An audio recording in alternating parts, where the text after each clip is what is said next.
Hello, everyone. Welcome. It's time to rank some 8-bit Nintendo games. I've been jonesing for this. We missed a week last week due to illness.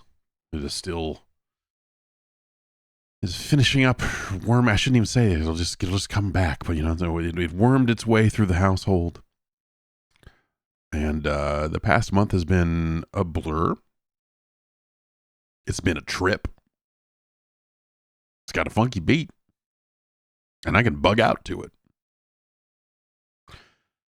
We've got another good list of games, many of which were suggested by the Gerstmann Advisory Panel.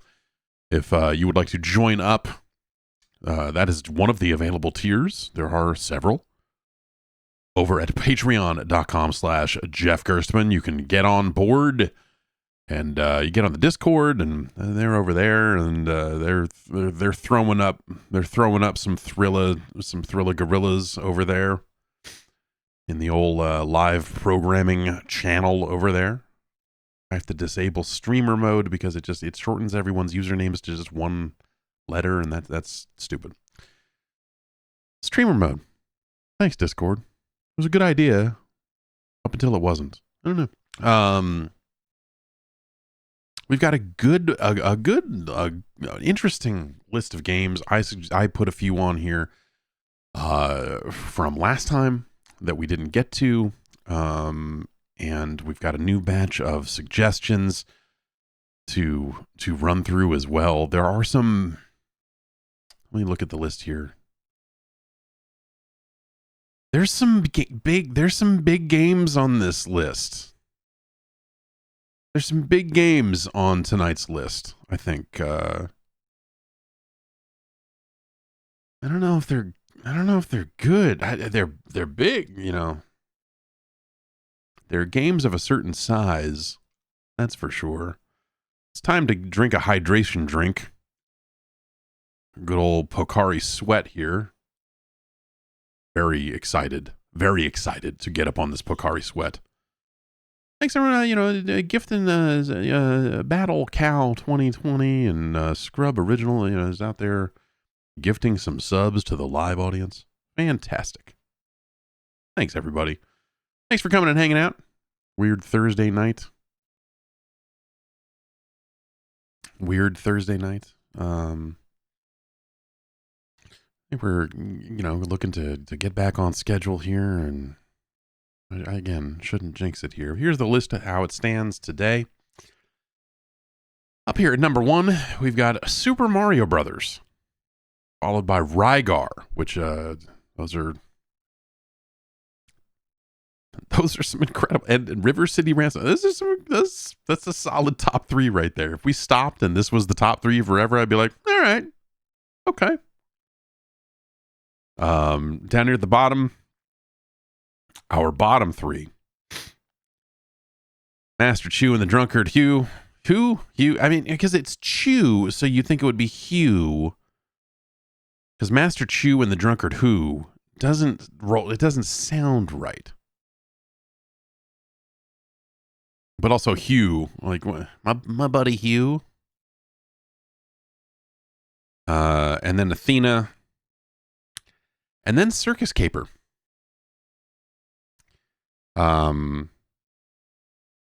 Which is astounding.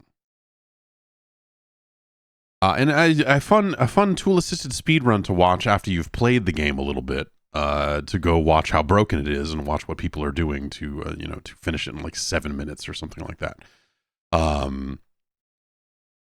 Circus Caper is out, and it's a real eye-opener. It'll wake you right up. It's the smelling salts of video games for sure. And then we've got a lot of games in between. We're up to 115 games, so let's get moving. Let's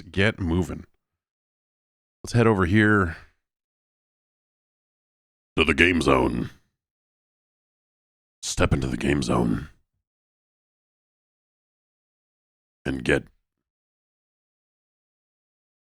taken out back and rest up real nice in the back of my El Camino.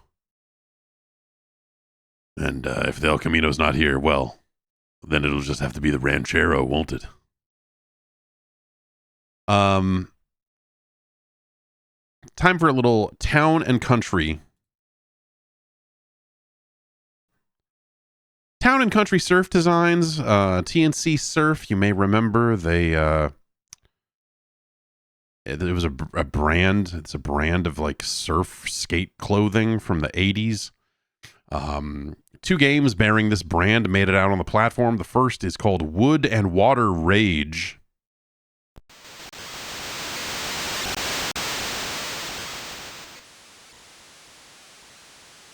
This is a solid rental because it's 2 games in one.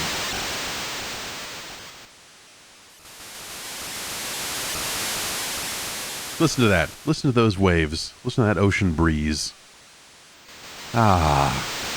It's like we're waiting to select our music in Outrun. I'm going to say right off the bat.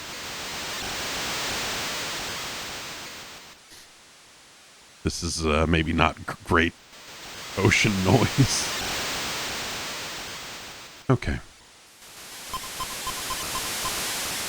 So we got our street skate session, our big wave encounter, and of course Wood and Water Rage, which alternates between the 2. Let's start with a street skate session. This is an interesting... I feel like this is always backwards. I'm going to hit the B button here. No, okay, that did work. Okay. Okay, we can jump and we can pump. Now, if we just do a regular jump, he jumps and the board keeps moving. If we hold back while jumping, he will grab the board, which is, sometimes you want to do that. Sometimes you need to do that. We want to get these coins. We can grind on this as well. Oh!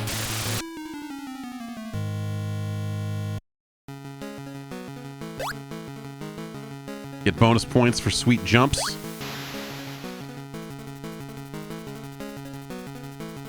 And, you got to dodge obstacles and, do some tricks and keep your speed up, I guess.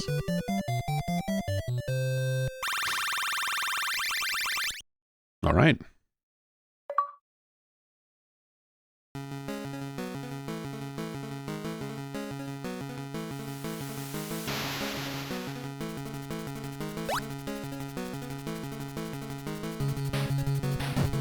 Oh. Okay, hold on a quick second. I have to take a phone call. Let me just pause and mute this for a second.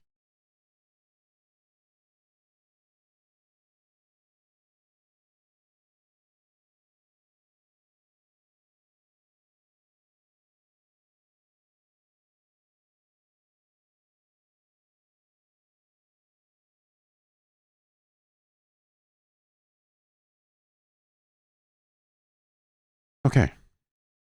We're back. Look at the cameras here, make sure the kids are okay.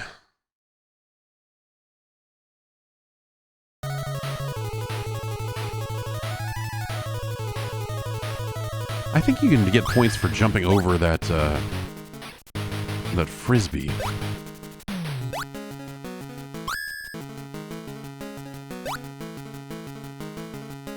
But you just you keep doing well and you earn more life and oh geez, we screwed that up. We lost 3 life for falling in the water there.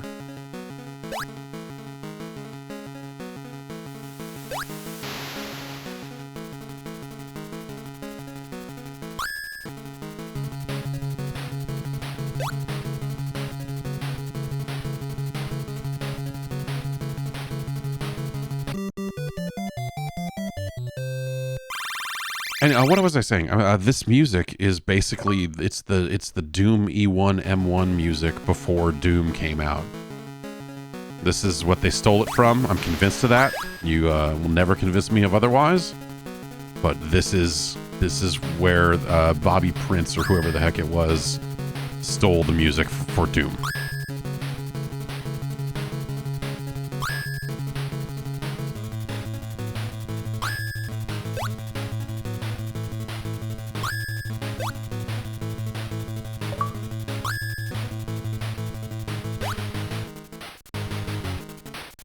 except for all of the parts where it's not that, but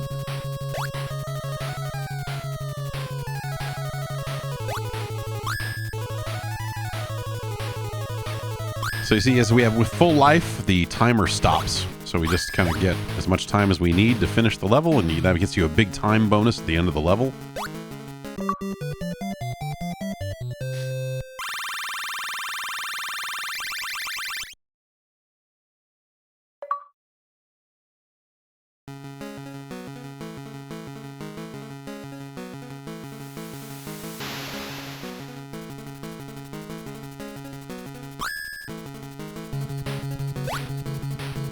Oh, whoops. Oh, I was trying to get up to that coin, get some points, you know. But I stacked, and then, you know, it all went bad.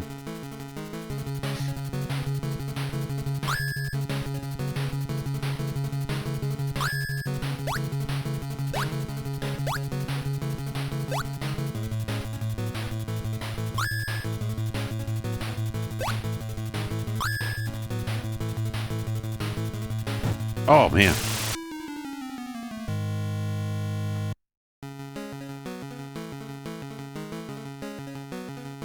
So these levels, you make that jump a little too early. High risk, high reward. That's what they say.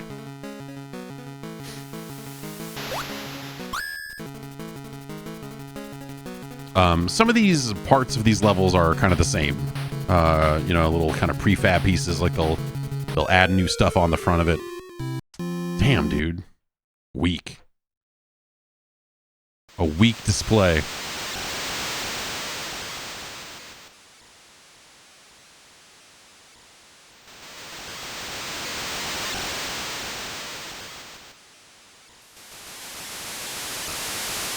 Petronix asks, any plans to stream to YouTube too? No, not really.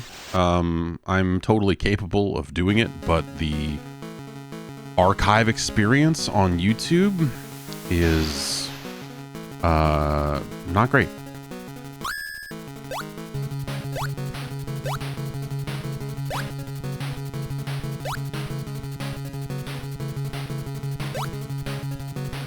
If that were something I could do here locally, without the use of any kind of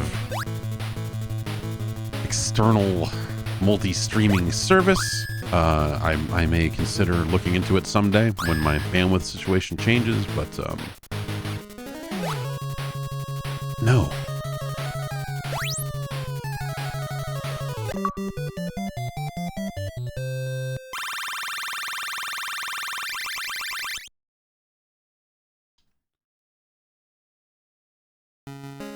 I think if I were to do any kind of multi-streaming, I would probably,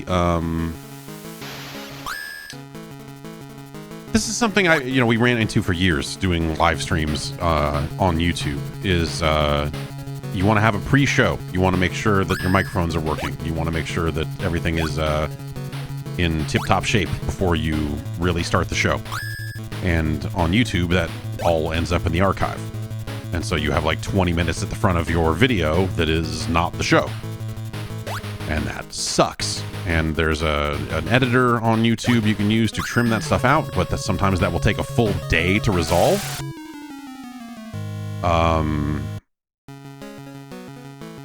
Oh, geez. And so that's bad. That's a bad experience, and then people don't watch it on YouTube because it's broken, basically. So, so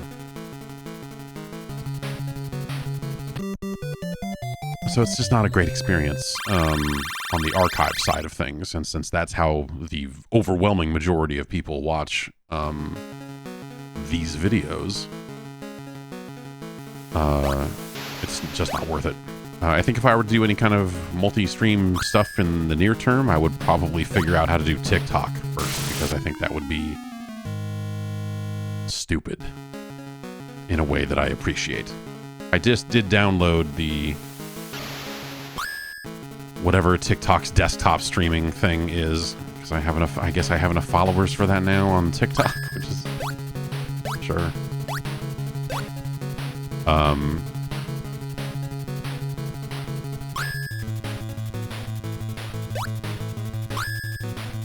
but I haven't messed with it at all, so.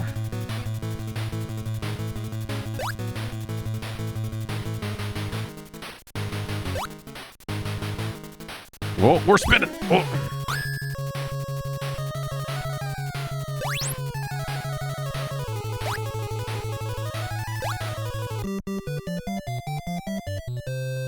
Yeah. I think this plays really well. I think in terms of like skateboarding games on this platform, I think that it has a pretty good feel to it. The controls there's like nuance to the controls, like this idea of, you know, whether you're jumping, whether you're holding the board and doing a full-on grab, or whether you're just like jumping and letting the board do what it will for situations like that. Oh man. Like, I think it's cool that it has that.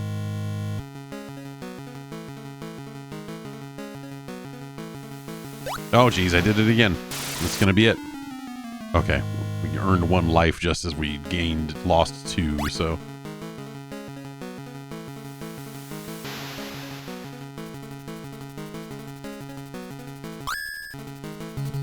Look at this hair moving back and forth. Look at this animation.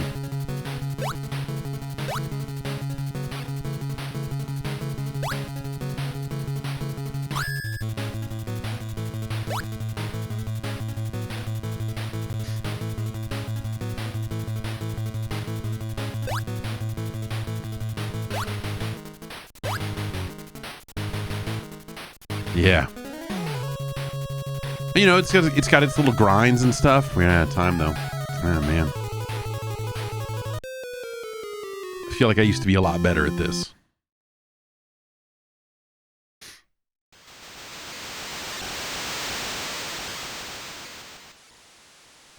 All right, so that's skating. That's only half the game. Because we also have Big Wave Encounter. Well, we can play as Thrilla, but also this cat in a tuxedo is pretty compelling. Did I own any T&C clothes? No,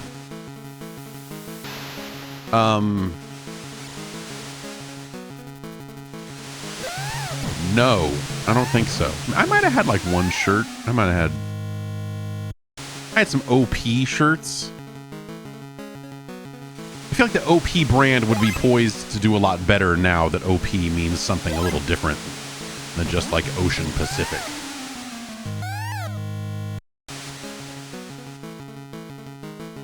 Surfing makes no sense. The wave doesn't really animate. We're almost at the end of the level though. If I can... Wait, why?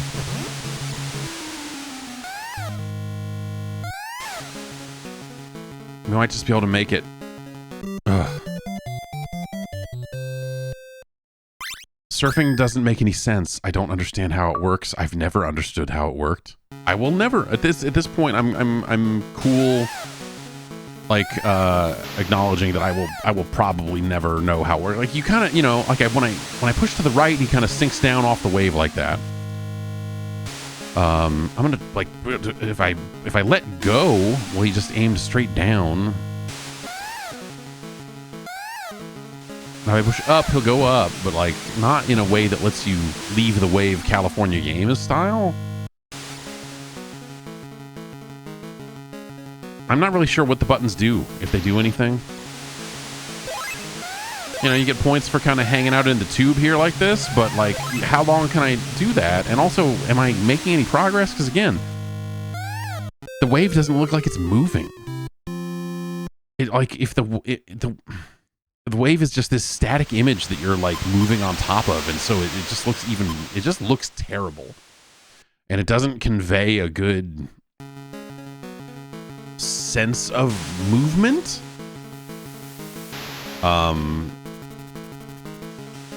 It's awful. It's awful.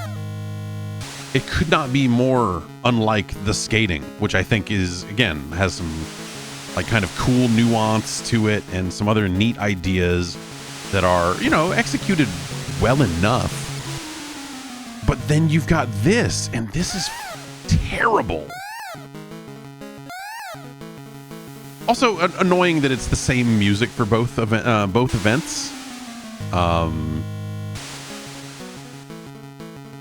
You know, that's seems like something that they maybe could have put a little more time into.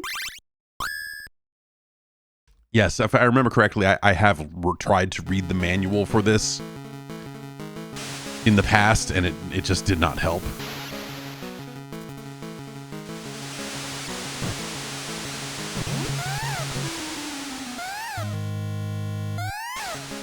Yeah, so instead of like wood and water rage, think of it as wood and water rage.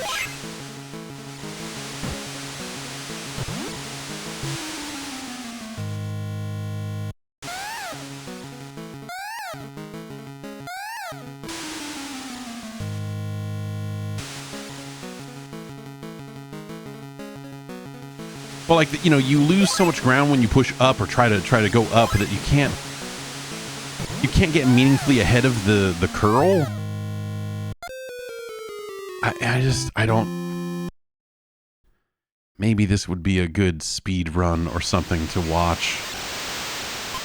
But again, you know, this is a game I've played in some form.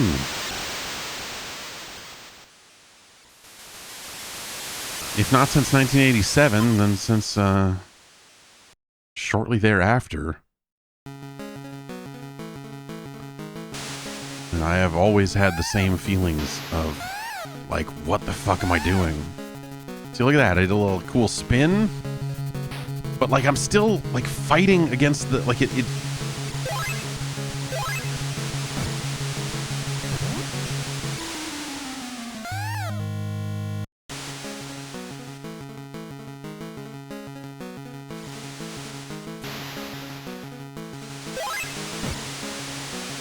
the buttons don't seem to do anything.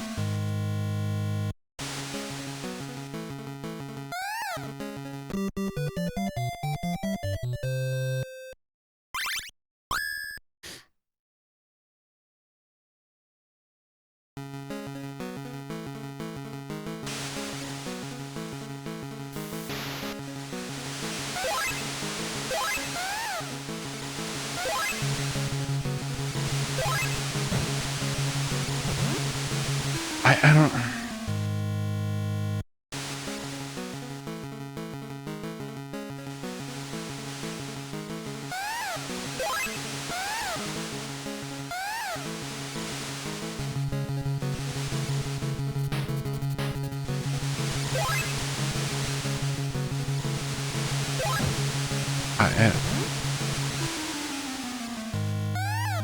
Yeah, I'm just. It's just not clear. Like the what impact I have over any part of the movement here. It's just, yeah, I don't know. Feels terrible. Feels terrible. I had some as a kid. I had some pretty amazing runs in the skateboarding. You know, getting like 10 stages, 20 stages, whatever. You know, just like having really good long skateboarding. Oh, there's an evil fish now. Still don't know what I need to do to play the game, but now there's an evil fish.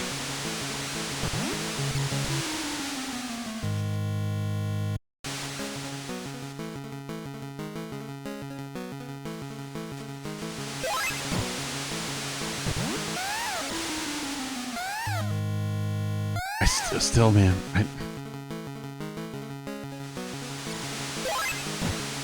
What did I guess I hit the wave, but like,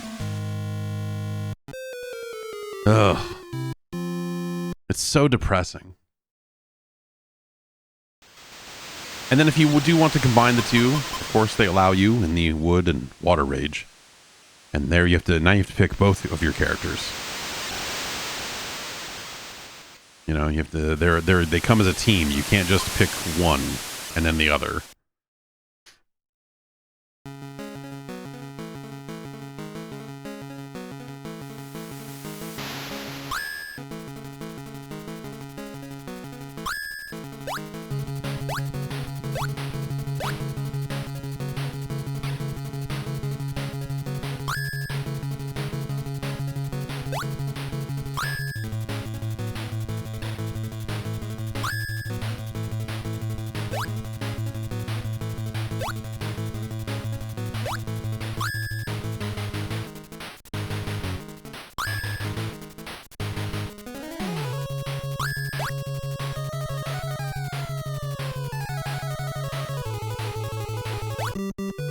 Yeah.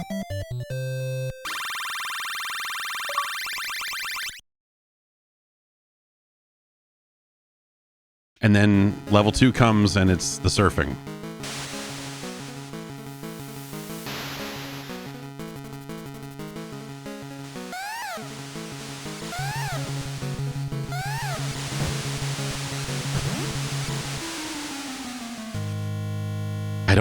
Yeah, it's just but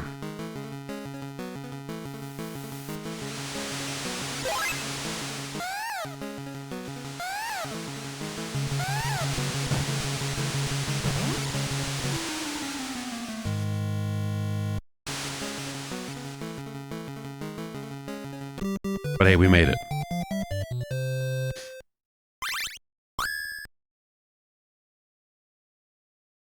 And then we go back to the skating. So that's you know, it's they give you they came up with 2 modes and they give it to you a couple different ways. If you want to combine both events into one game, you can, but like again, the surfing is such trash that was like the last thing I ever wanted to do was like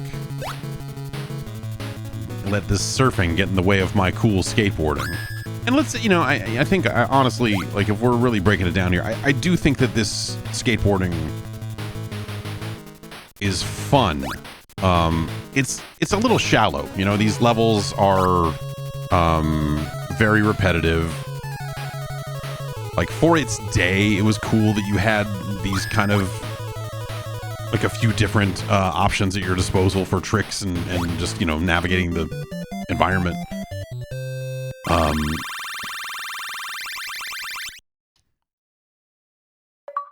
But it's a little overly simple, perhaps. Maybe a little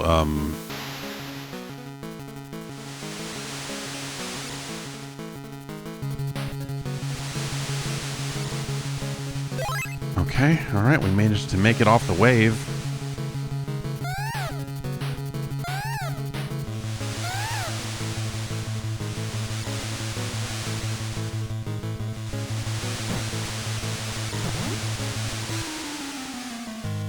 Yeah.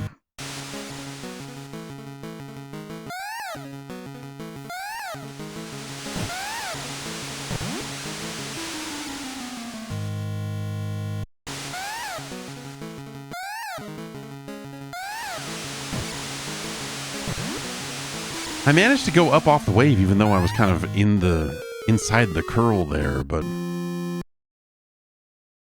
only the one time or only once or twice. Yeah, this is this is a tough one.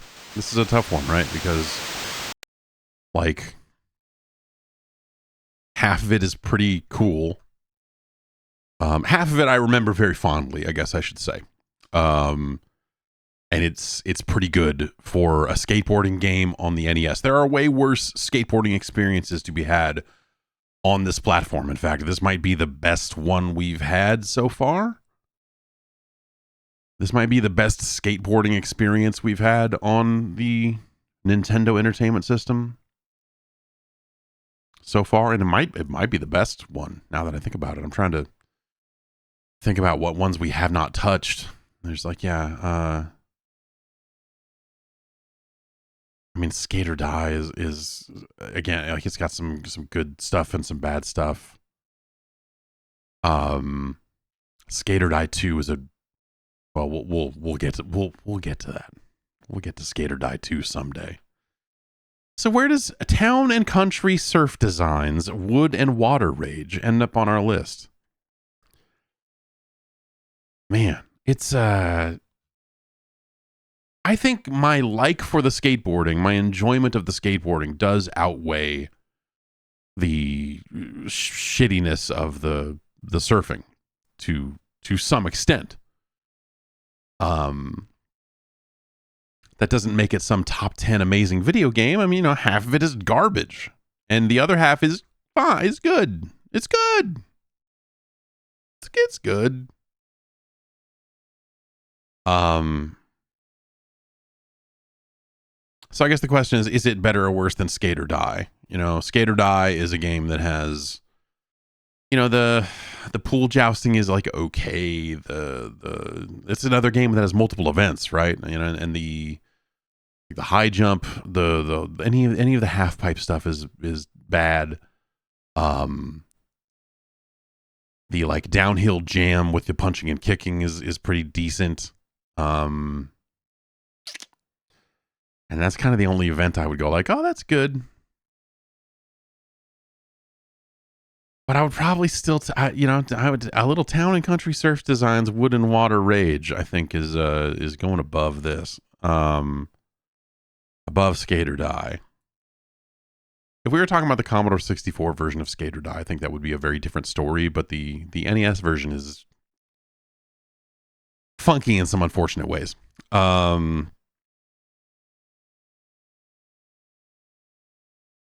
It's no Dino Wars destruction of Spondulus. It's no Spelunker. So I think realistically we're actually talking in this range, right? Let's check. Better skateboarding than Hudson's Adventure Island. Definitely. Yeah, better than Dick Tracy. Better than that Marble Madness port. Yeah, better than Karate Kid and Double Dare. But it's no Spelunker. It's no Solstice. It's no baseball.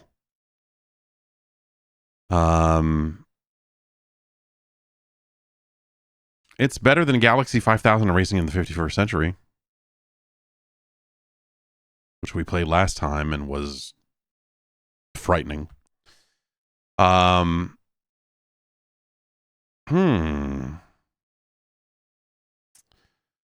right. Where this is going to end up is right here.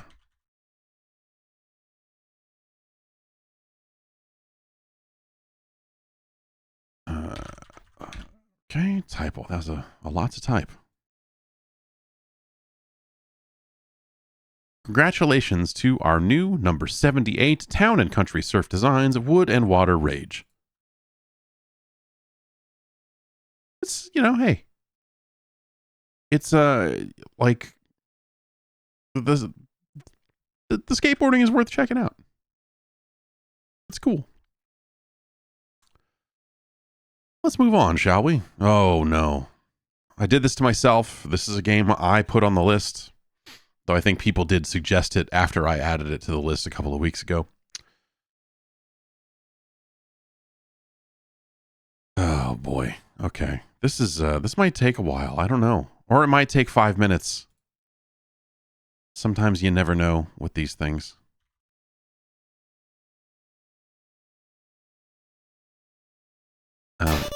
Where did our game go? There it is.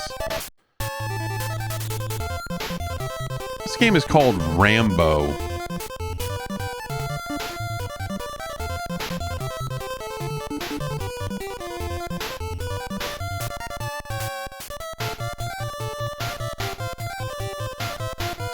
It's,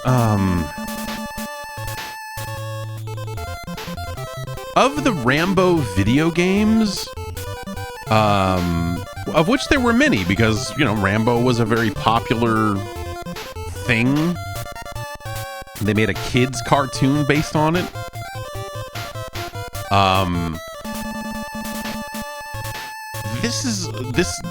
This game, weirdly enough, sticks to the story of Rambo: First Blood Part 2.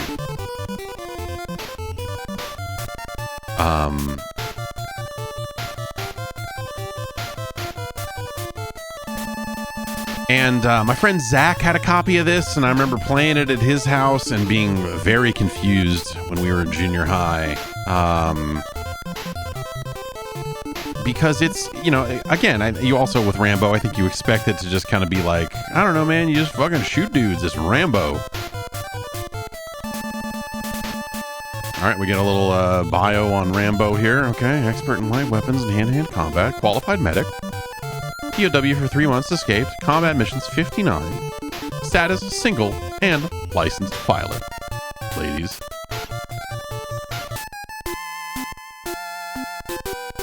Colonel Trotman visits Rambo in the military prison, if you remember the events of First Blood. Rambo, I want to send you on a mission, capital M. It's dangerous, but you'll be free if you succeed. Our men are still missing. In a jungle in Vietnam. We believe... good timing on playing this one. The Vietnam War back in the news over the last 24 hours. We believe they are alive, prisoners of the enemy. Alright, we need to sneak into the enemy camp and find them. Are you up to it? I'm not afraid of death. I feel better in prison. But it's up to you. The game doesn't start until you say yes. I like that they write yes in all caps.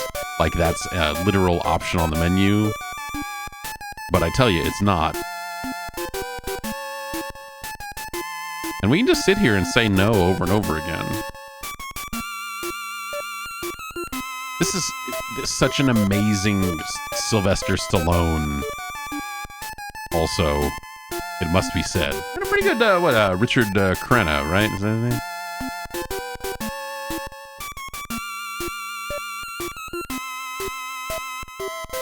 Good. I'll make the arrangements.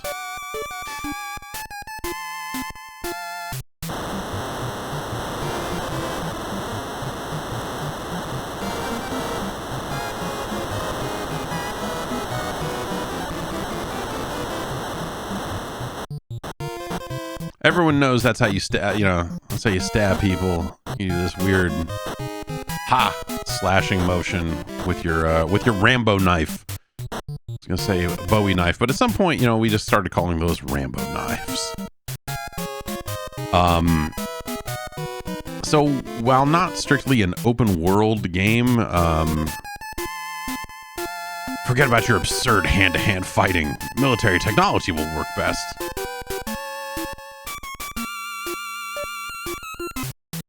All right, we need to go to the hangar. Of course, there's no, map or anything. So when he says, go to the hangar... Erickson, I'm glad to work with you. Thanks, Erickson. I think he's the helicopter pilot, right? This just loops right there. So these areas loop, and so you can go here and we can push up to go south, I guess, or go north and kind of,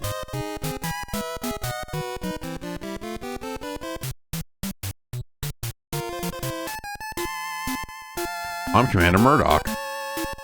We want you to get into enemy territory to take photographs of the POW camp. You're not to engage the enemy.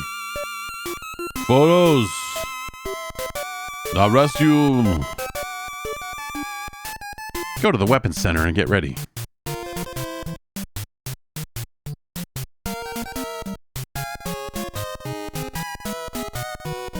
Alright, we'll go back this way and...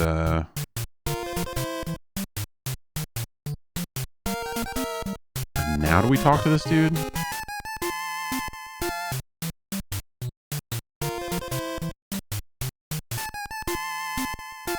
Yes, my absurd hand-to-hand fight. Now he's telling me to go to the hangar again.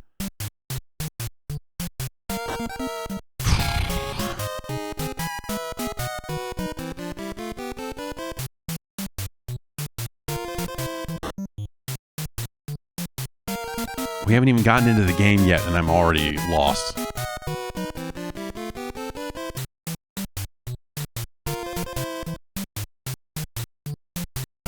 Pushing up here to check and see if... oh, is this a door? There. Go to Troutman. Oh, see, now it's nighttime.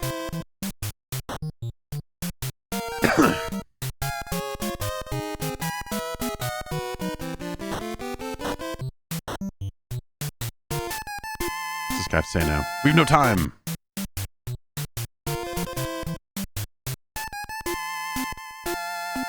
The contact man, Co.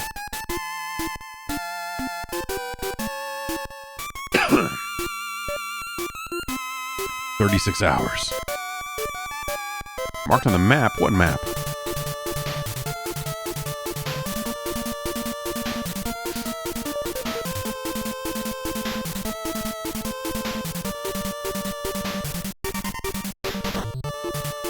Alright, here we are.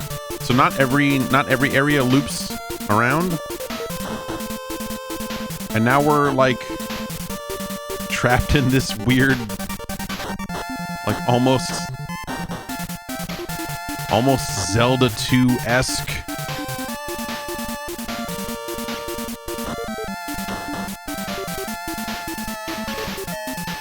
We hit the select key to pick different weapons now that we've gotten some, you know, some shooting knives.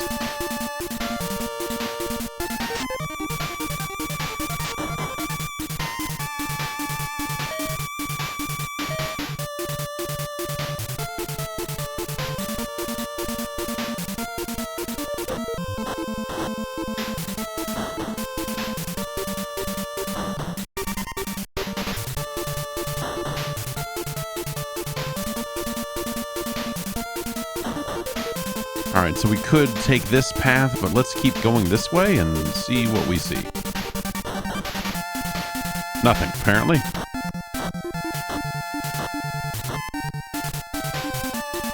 Great, thanks. Just a giant bee descending upon your head as you spawn into the area.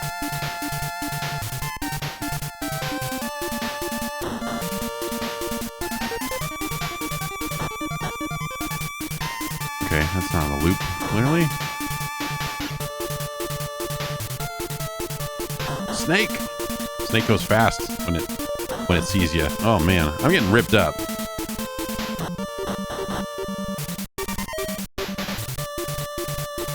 Oh, really biffing it here on the combat, gotta say.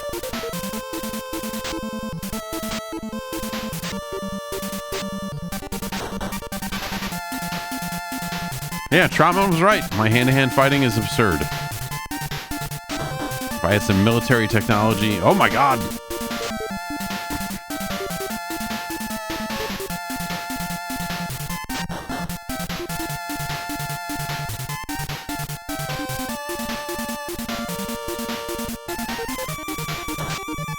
Wait, was this where I was? Oh, okay.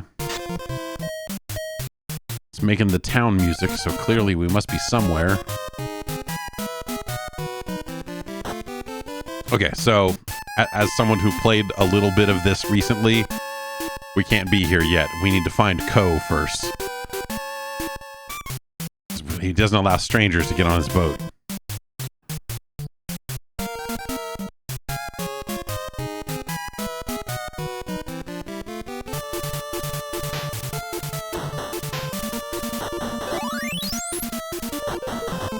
We leveled up.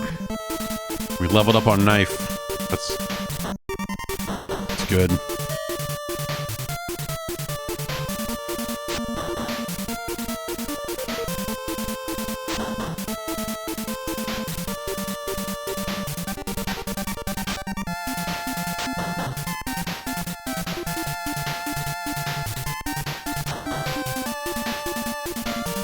Let's try not taking that path. But wait, is that what I did last time? And this is the... Yeah, it is. So maybe I should take that path.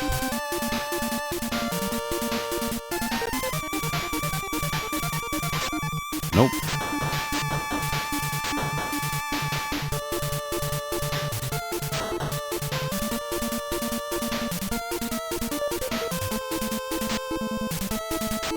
I think this game feels like garbage.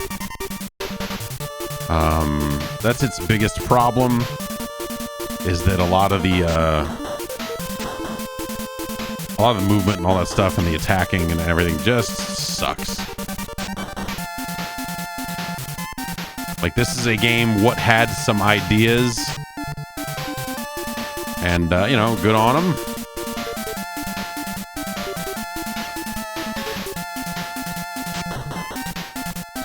Okay, we went this way last time. Oh, man.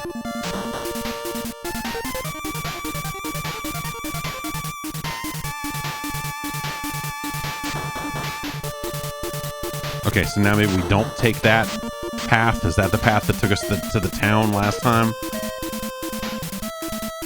I have refilled my life.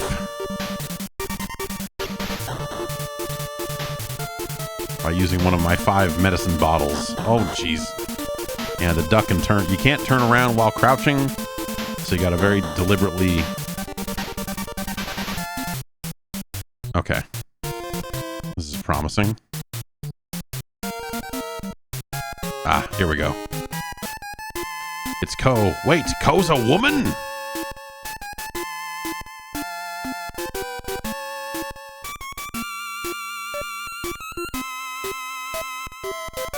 What do you think about me?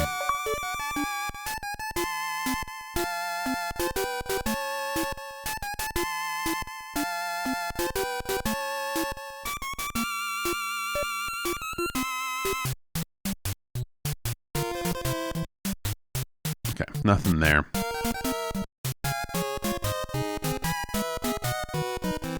Can't talk to her while she's just in follow mode here.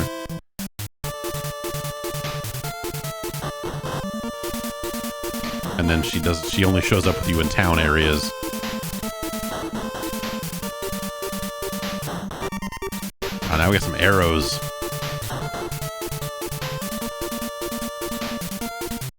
Okay.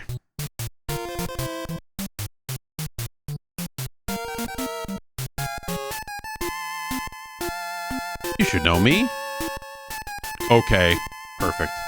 Perfect writing. The writing team, localization team, what? Just big thumbs up. Here's money. Okay.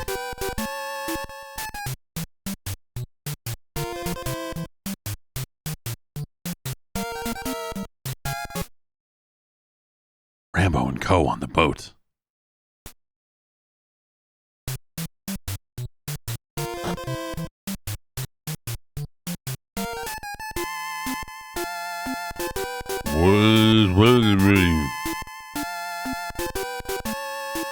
Rambo, keep this pendant.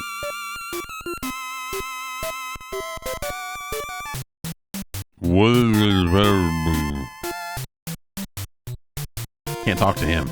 He has no interest.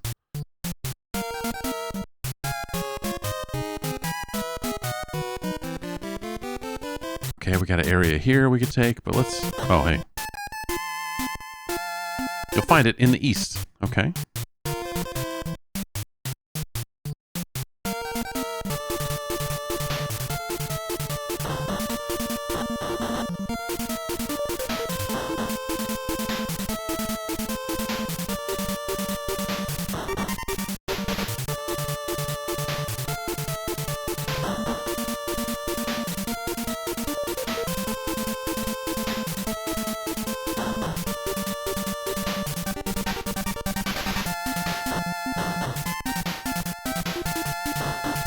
Snuck up behind that snake and murdered it. There's another area right there I could take, but... What is that? Evil spider. Oh, God. What a fucking evil bat... What a horrible night it is to be Rambo.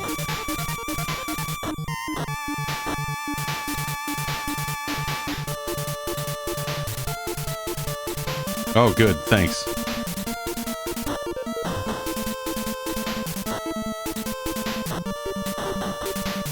Okay, that's not an area.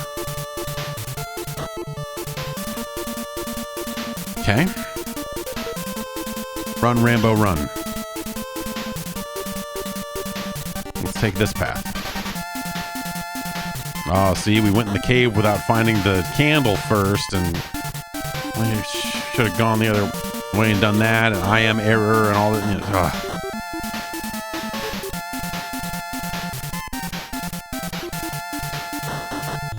Oh, sure. As you know, people ask, why did America lose in Vietnam?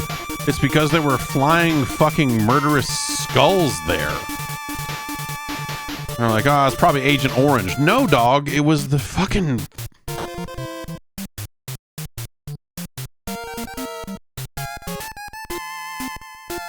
Why'd you come here, Beetle Bailey looking motherfucker?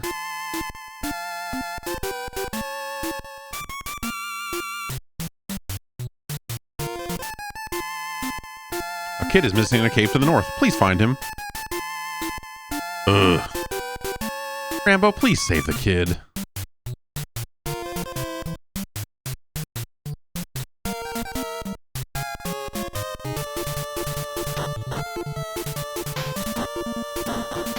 seriously, dude. What?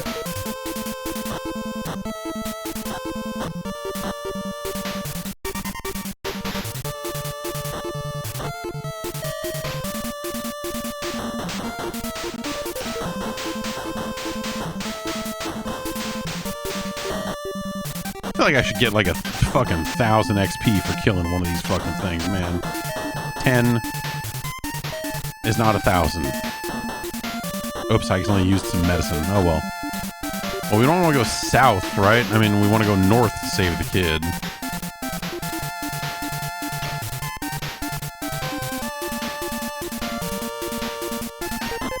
Is there a light in this game that lets you see in the cave? I have no idea.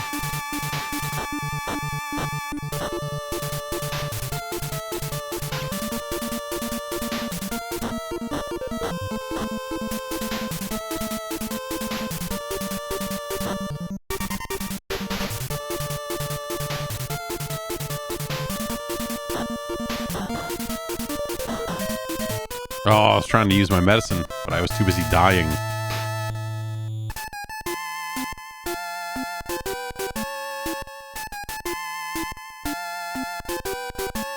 Rambo is really taken aback by this whole thing.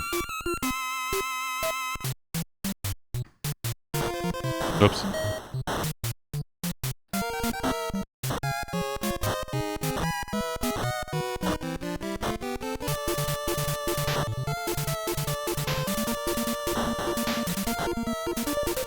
What's to the south? Let's look. It's just more caves. It's more caves, turns out.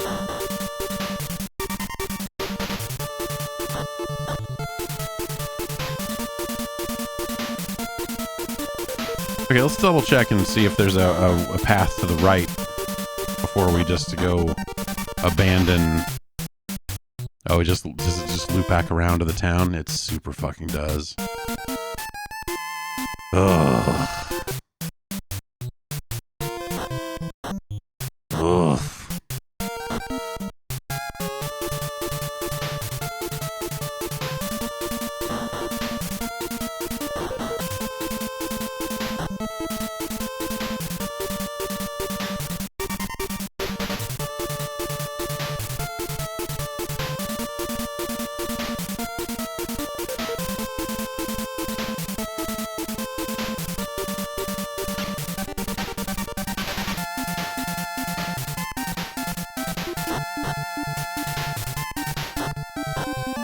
Alright.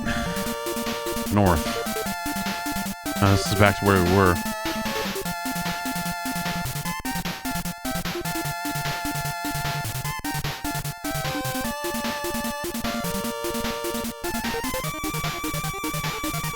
Yeah, there's no other... That south is probably the only path, isn't it? Yeah.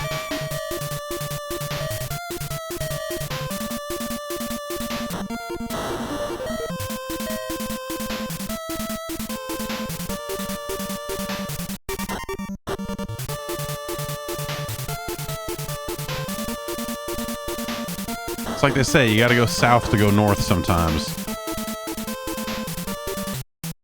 But not this time.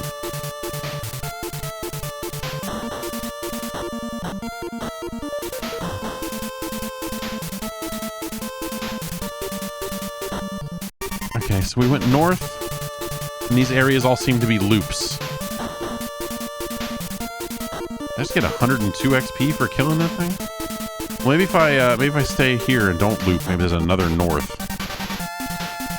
No, this just goes back the way we came. So then, thus, it is faster to go this way. It's safer to go this way and loop around. But then this is only south, and it leaves us in an area with no way back. There's another south here. There's a north. That brings us back here. So south would just go back the way we came. We need medicine.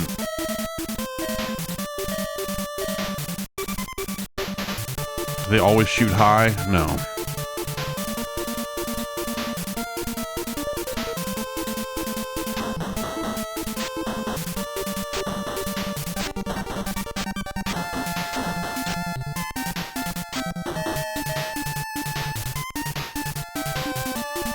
What if that hole was what I needed to fall into?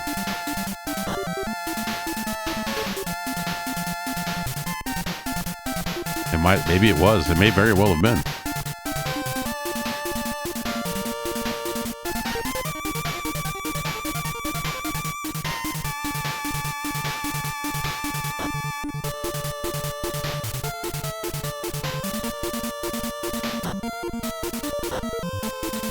But this just brings me back there. So then I want to go... Oh man, I'm so lost.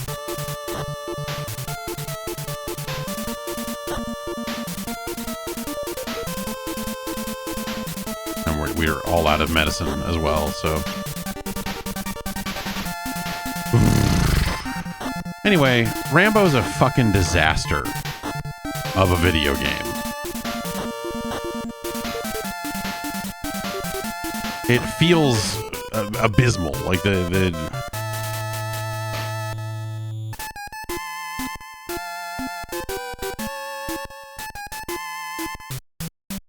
Oh, and I have 0 medicine now. Great.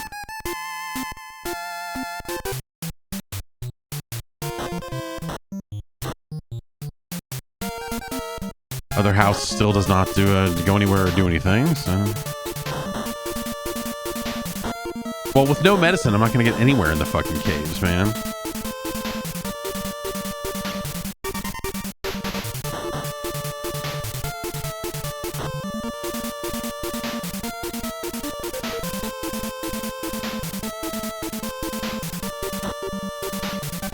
Maybe it's the old adage, sometimes you got to go south to get north, you know?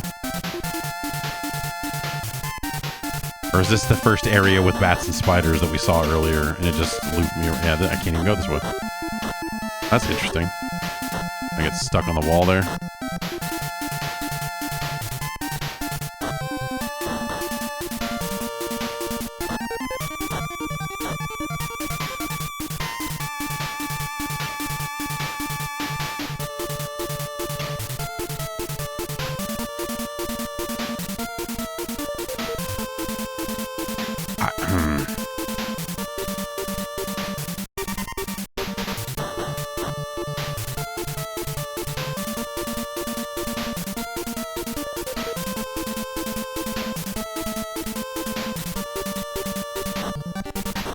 These are the caves we died in earlier.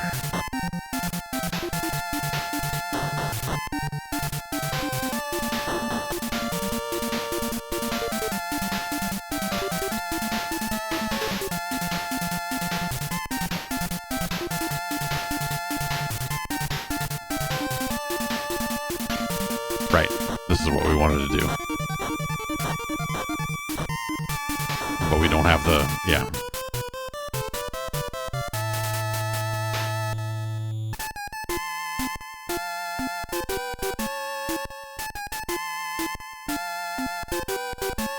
So it literally just, oh, I see.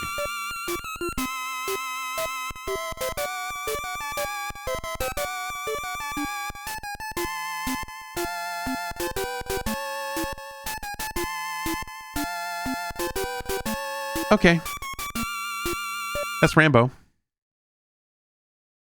Rambo is actually not that long of a game once you know exactly where to go and what to do. If you're looking at a FAQ or something like that.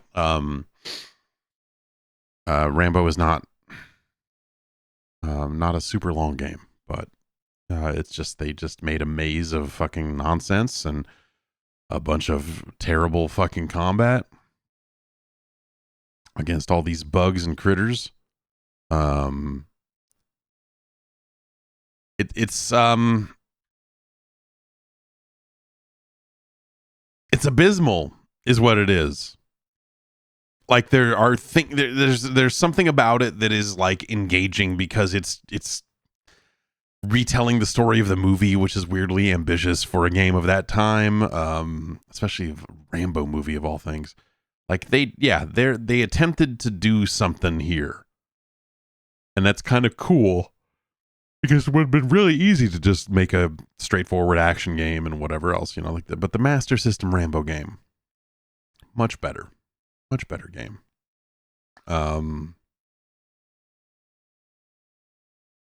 But yeah, an interesting game to cheat your way through. I think that's the last time I played it. I just turned on a bunch of cheats and wandered around and got relatively far.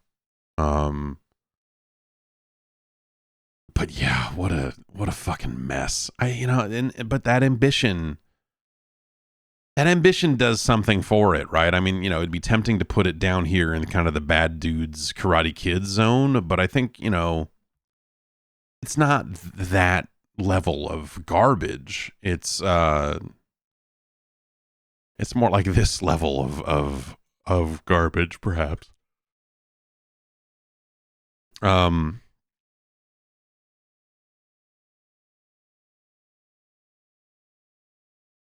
It's no Super Spike V-Ball. It's no Wrecking Crew. Dr. Chaos is there's a shared wavelength with Dr. Chaos, actually, in terms of just like a confusing mess of a video game.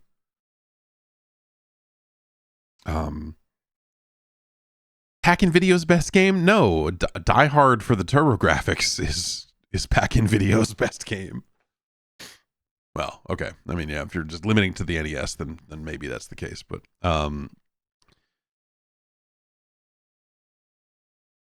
it's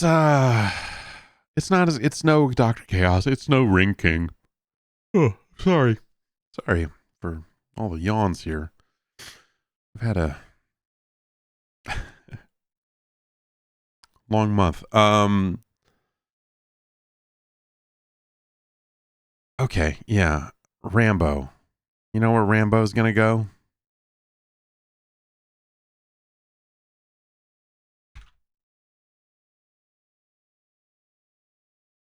Rambo is gonna go right here. And it's our new number 51. Just missing the top 50.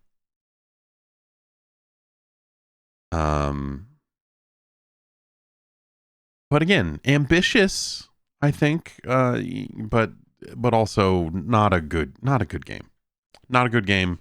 Congratulations to Rambo. Not a good game. Daniel recommends the next game, and this is one of those games I'm not really sure what it is. I have like a rough idea, but the abstract art of the box doesn't really let you in on it. It is from Taito. It's a little something that they call Puzznic from 1990.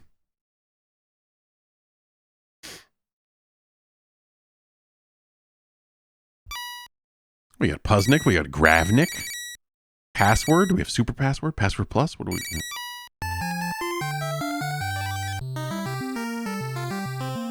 Oh, okay.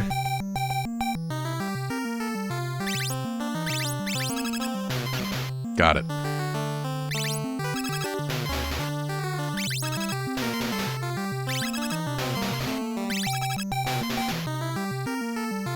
Can I do horizontal clears? I can't.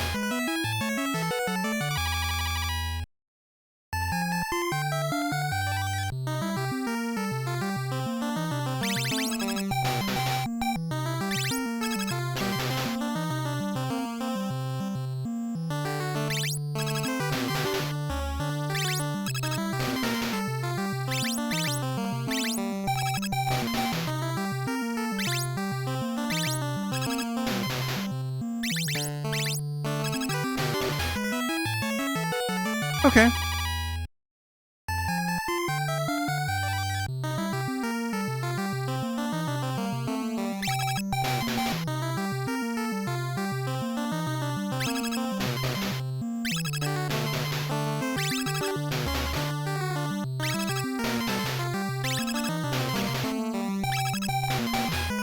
Okay.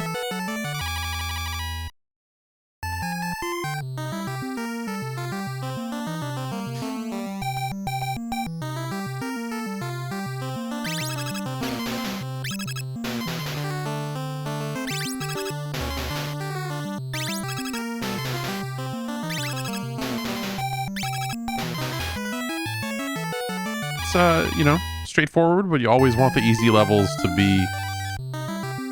Oh, what the... Now we're...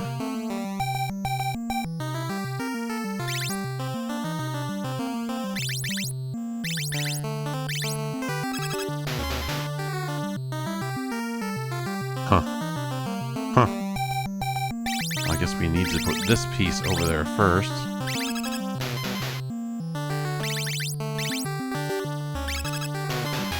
That's weird. That's weird, mechanically. Because you're still moving this cursor to move these pieces, so to have like a timing or action-based sort of thing. Can we do that? Okay, we can. We can combo them. We can merge them horizontally and vertically at the same time. Okay, so we have to take care as to not fuck this up, which we will do by doing this. Okay. All right, Puzznic. All right, you greasy little Puzznic.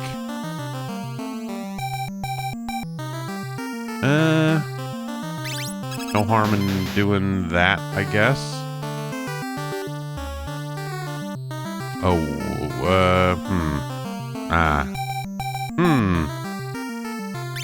Can we undo? No, both buttons do the same thing. We've biffed it here.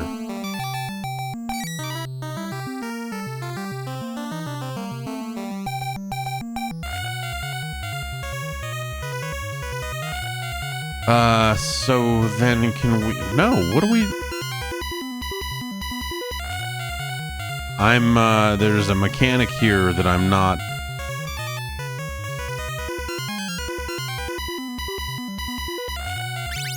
Can I put this one on top of that one? Because there's no way for me to get...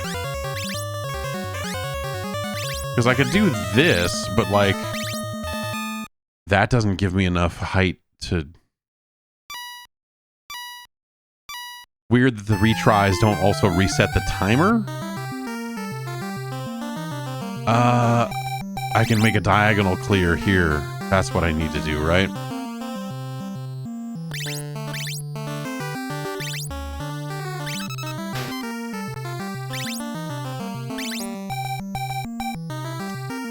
Apparently not.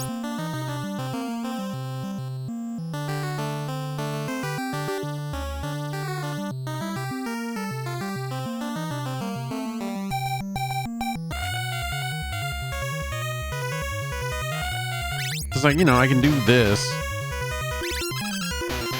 but well,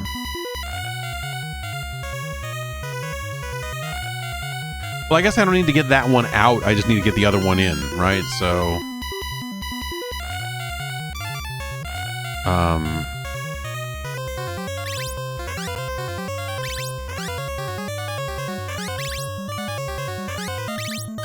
right, okay.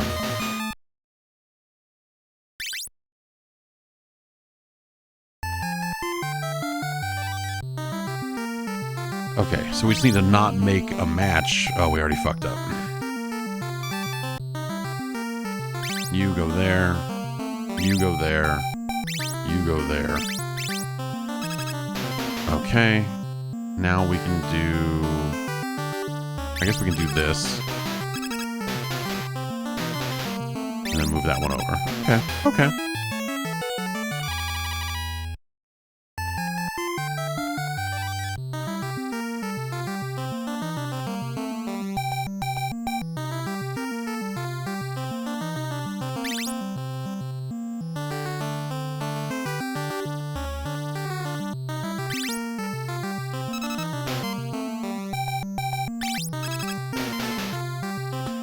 The controls and moving the blocks when you're kind of dealing with these moving blocks is kind of funky. Like I don't like it. Oh, this seems like a mistake, but let's just do it. Oh no, we have an even number. We're fine. I'm sure there's a more elegant way to do that puzzle than what we just did.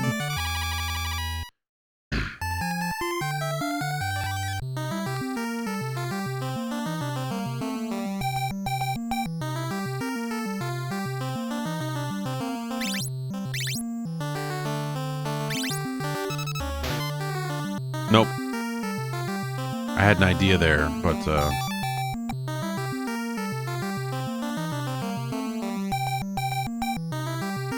Oh, well, we can...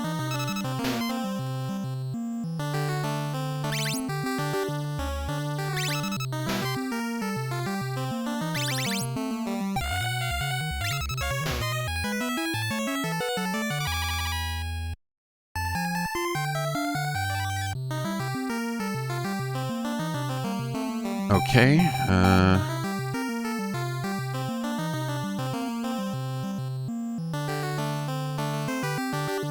so we can't make these ones. We can make those ones touch, that's fine. That's fine. Okay.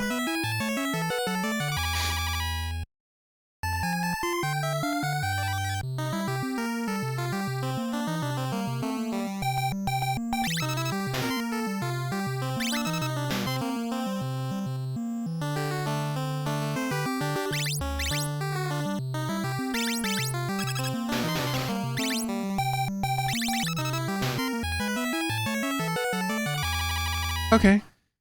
This is, you know,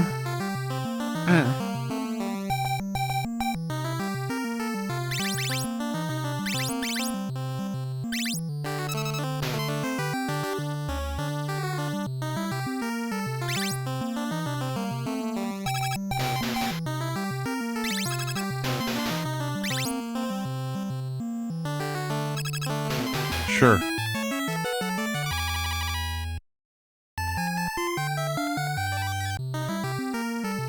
It's this game is either too easy or well, this, I don't want to do this. Like this whole, like, right now, time it. Oh. So I can't. Oh, I have to get it on the way out. That's why. Yeah. Okay. I see. That's interesting. But I don't, the timing things like that to fall right. I'm not that interested in this, just like mechanically.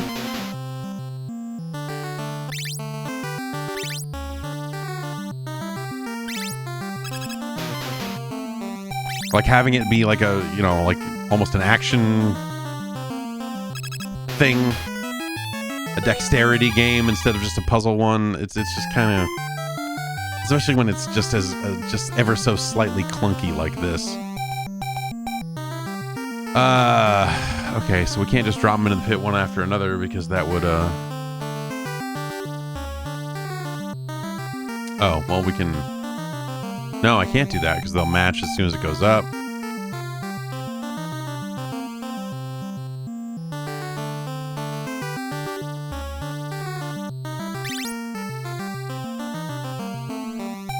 Nope, fucked it up.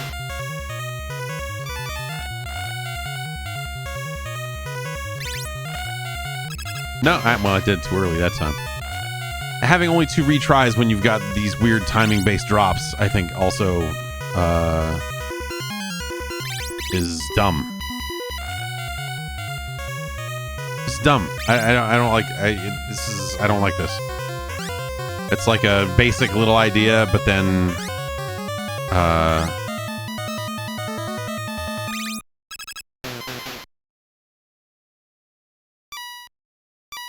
I don't like that. Let's see what Gravnik is.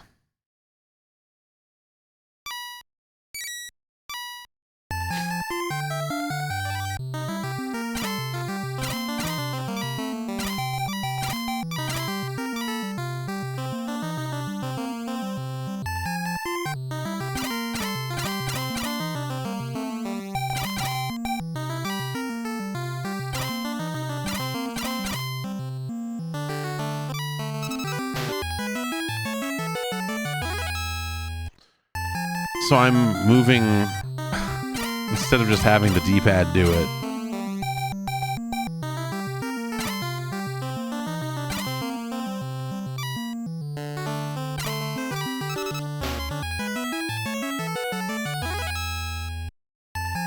This is another idea. I don't know, like, this feels like a prototype. This feels like, I don't know, we had an idea for some puzzle games. What do you think? And you're like, oh yeah, sure, I guess. I don't know.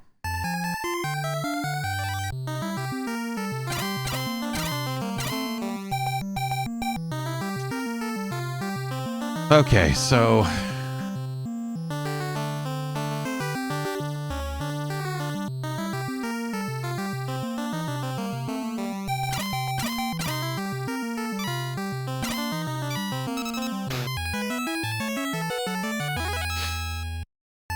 why not just use the D-pad? Probably because they want to force you to commit when you do your moves, which is not necessarily the worst idea.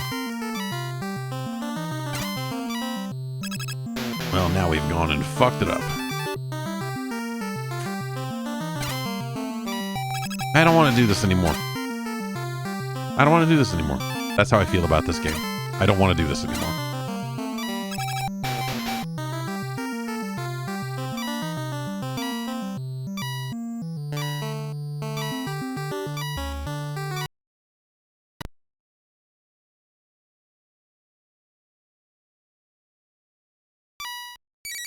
And then this little password jam here. Puzznic. Thanks to Daniel for suggesting Puzznic.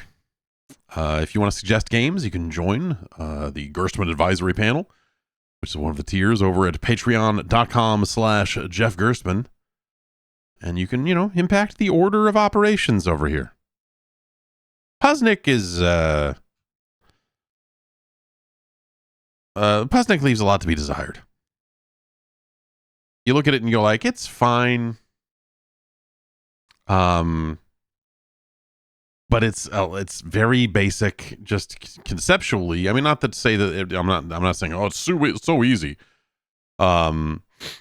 I'm saying that it's a really basic idea, but then when they try to expand on that ideas, they expand on it by putting like moving blocks and some of this other stuff that I think actually just makes the game worse.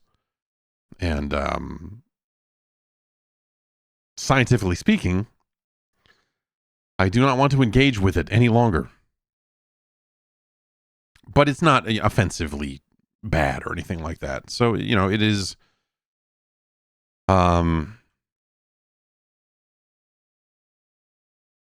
certainly no solstice, certainly I would is it maybe in this Captain Skyhawk zone? Is Puzznic better or worse than Krusty's Funhouse?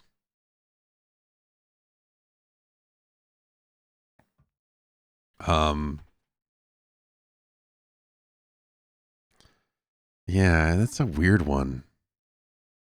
Krusty's Funhouse is, like Krusty's Funhouse extra suffers because it was a 16-bit video game that they crunched down to 8-bit. So like the SNES and Genesis versions are not quite as shitty. But it's still essentially the same game. But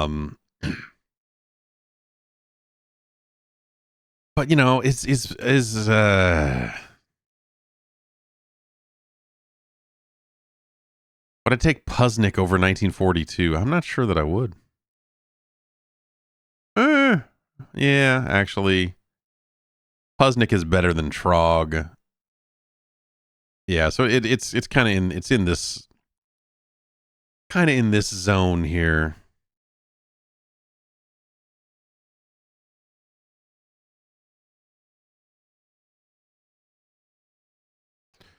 Here's what we're gonna do.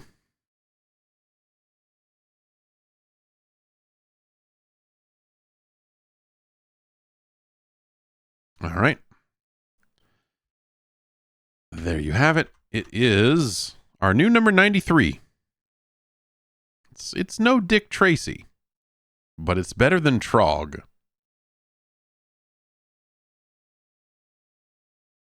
And again, thanks to Daniel for suggesting it. Kevin suggests our next game. You may remember this one from, I believe it was the back page of an issue of the Nintendo Fun Club News.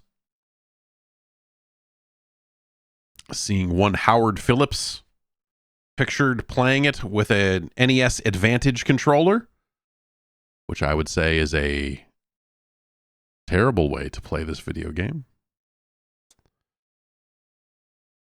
This game is sometimes thought of as a classic, but I don't know. Let's find out.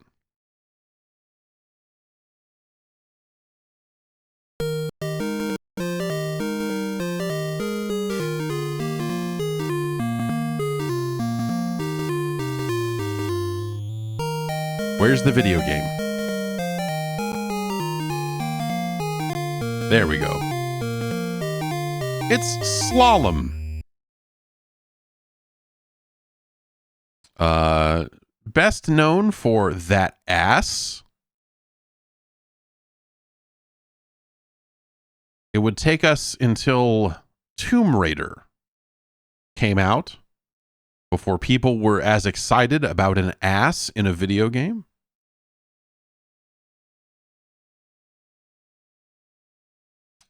And it's a skiing game.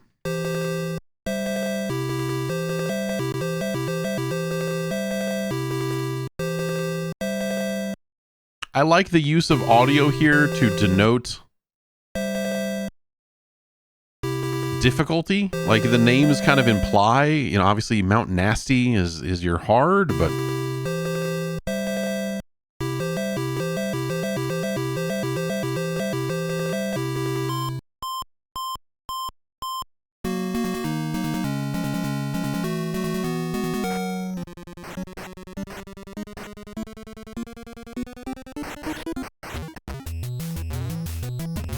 okay, both buttons jump. Couldn't remember that.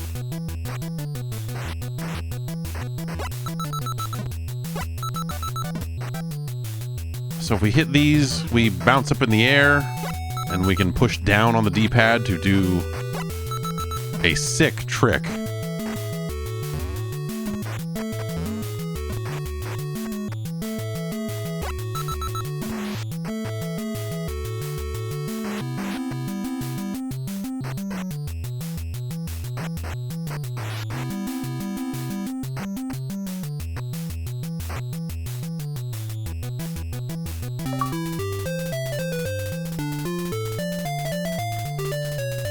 And then this animation always looked like he was crying, that was an open mouth. I feel like some of the graphics in this game are weird.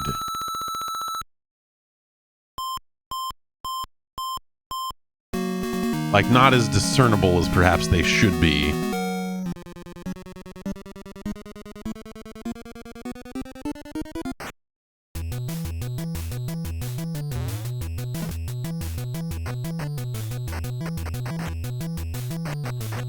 You lose speed if you miss a gate. I think it's like it forces you to brake for a couple seconds or something. Oh.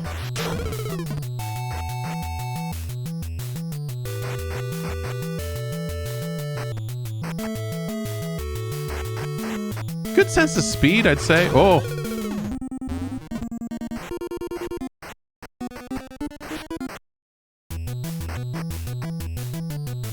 Decent little kind of interactive music cues there. Yeah, when you miss one, it forces you to brake.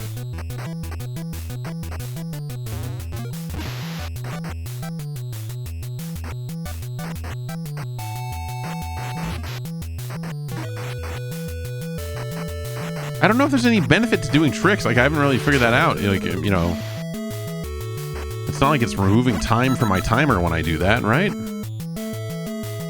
Or I guess adding time is the operative concept here.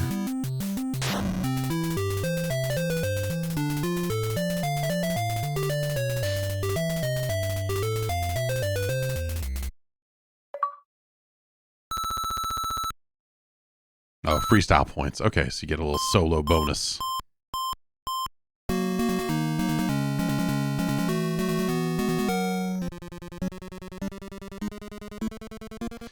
But, you know, this game and Night Driver for the Atari 2600, not that different.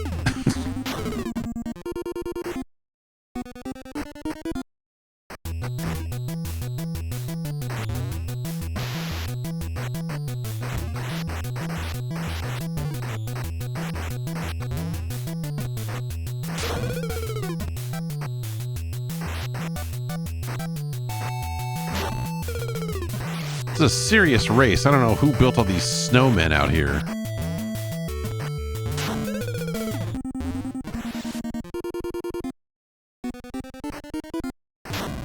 God damn it, come on.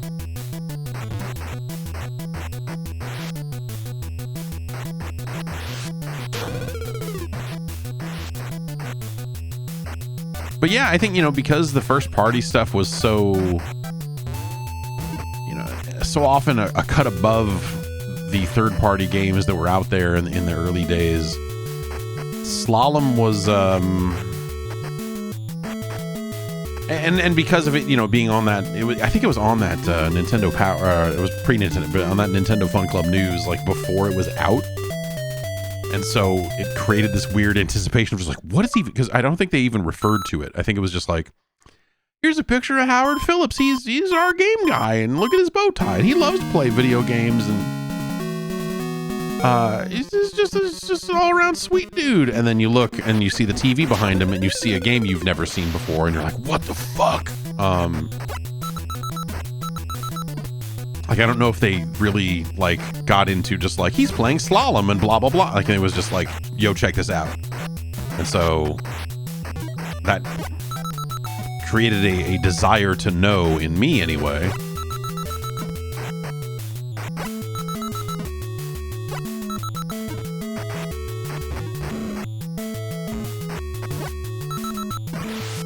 And it gave Slalom, I think, you know, a little more... you know, whether it's a mystique or a little more juice than it would have had otherwise. It's the equivalent of 5,000 Steam wish lists. I don't know.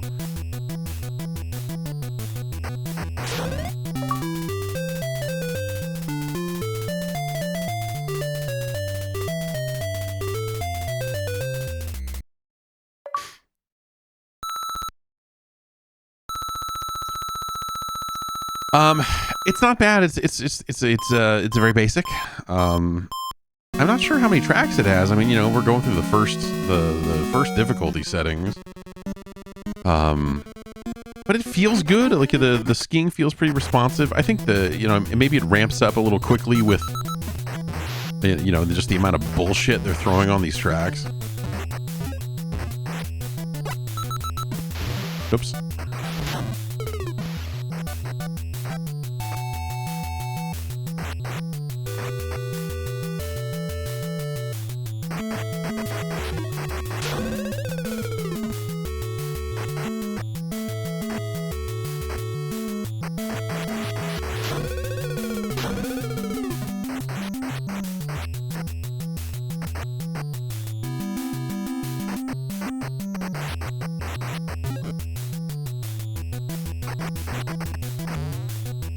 Oops.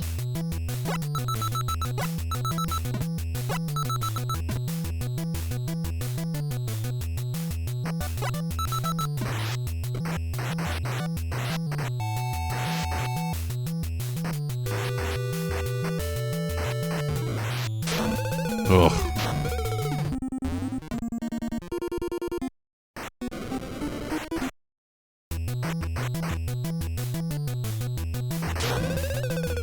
Oh, this is gonna be tight.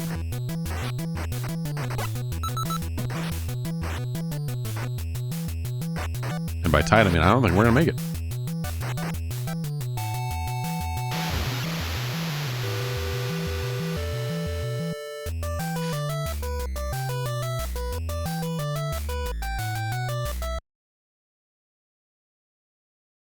Only 4 more tracks there on Snowy Hill.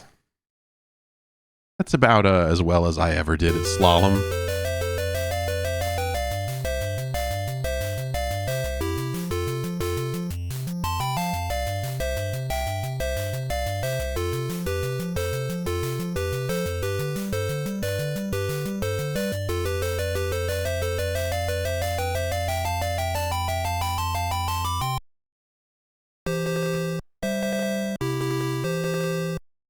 Let's just go to Mount Nasty and do a run there, and then...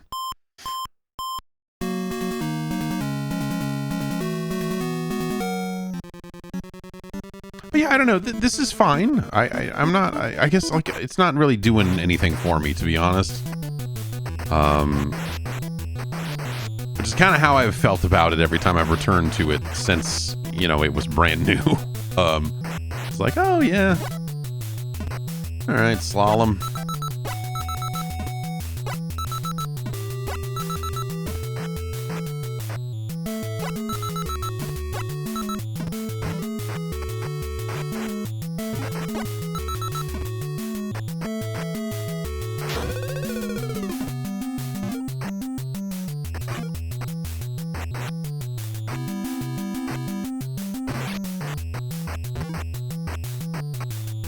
But you know, I will it's very responsive. The sense of speed feels very good. You know, you could argue that maybe if there was a little more texture or something on the racetrack, that might help instead of it just being a big blue or white or whatever empty-ish surface. You know, some streaks to help sell that sense of speed or something might have been something. But yeah, it's just thin, very thin game.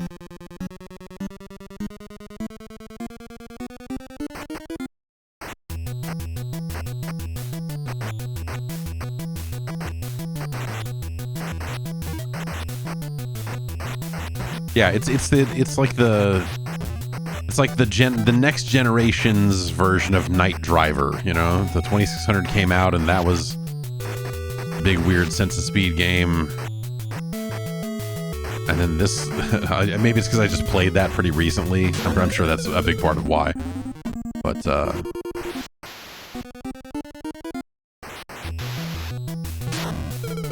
fuck.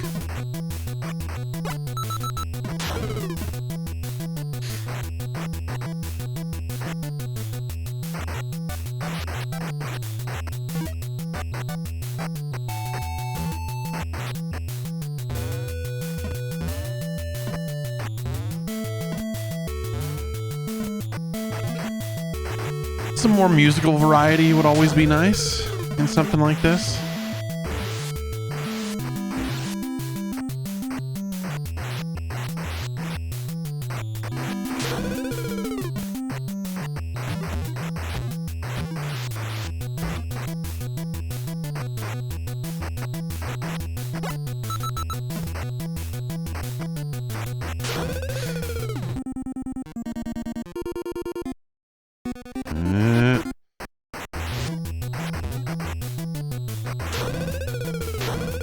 Uh-oh. We're so close. All right.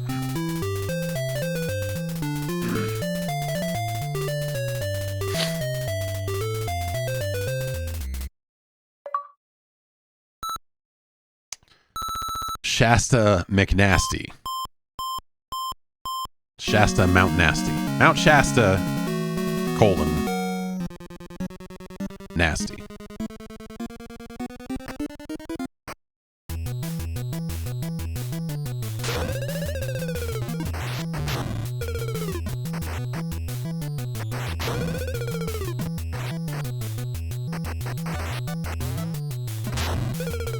Fuck these kids.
Oh, send me to hot dog heaven.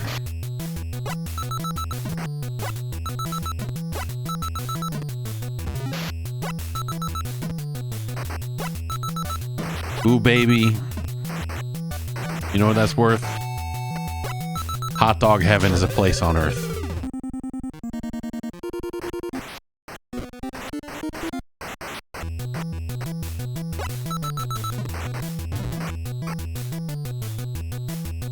They call it Cupid's now, but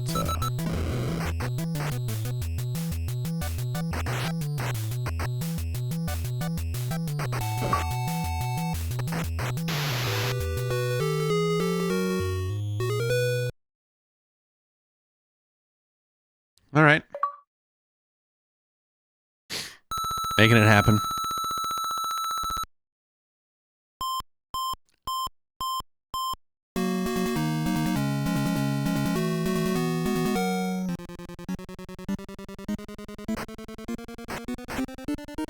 Rad run. Yeah, that was pretty rad.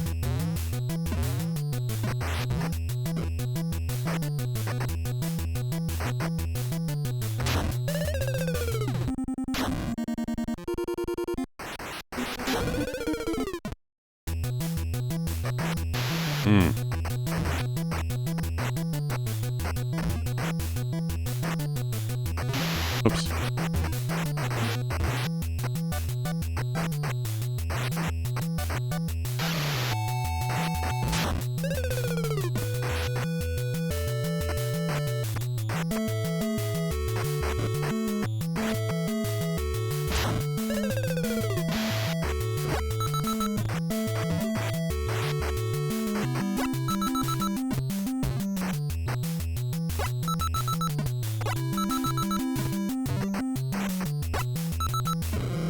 Can't hit too many of those. Slows you down too much.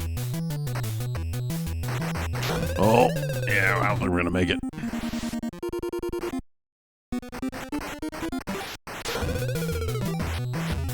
Oh, yeah, especially with that hot performance. All right. Slalom it's very basic, you know, it's like Flash game level of interactivity, you know.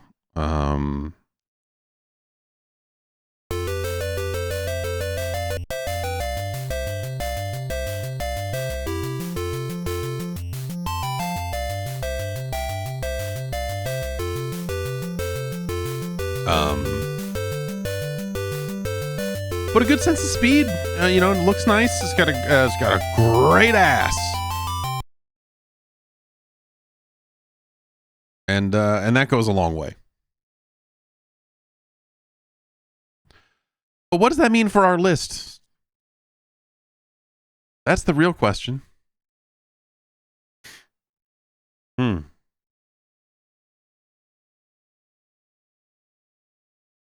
it's certainly better than Mach Rider. I mean, I would take it above these arcade ports for sure. It's better than Rambo.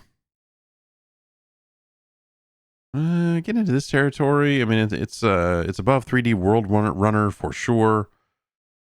But it kind of gets. This is some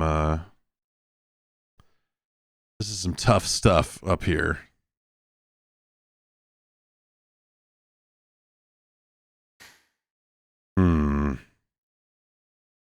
Yeah, it's not better than Rockin' Cats.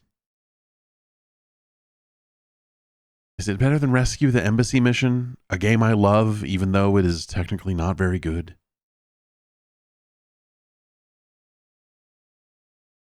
Yeah, Slalom's above that.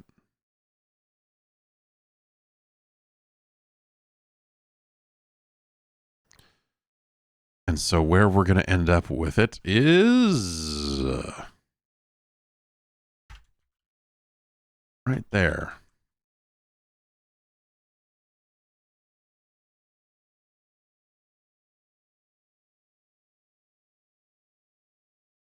Our new number 35 is Slalom. Congratulations to Rare for making number 35 on the list.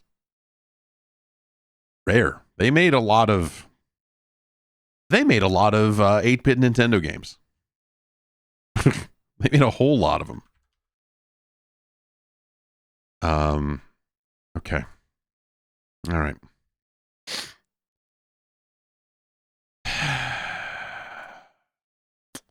Andrew suggested this one.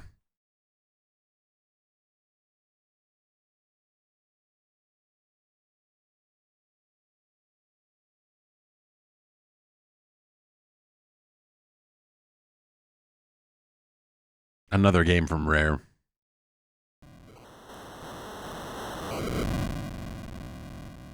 It'll show up eventually here. What are we doing? There. It's a little game called Battletoads.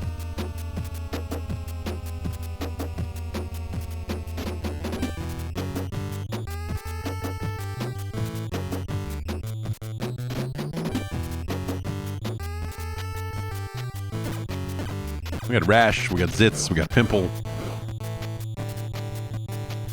One day Pimple and Princess Angelica were out cruising.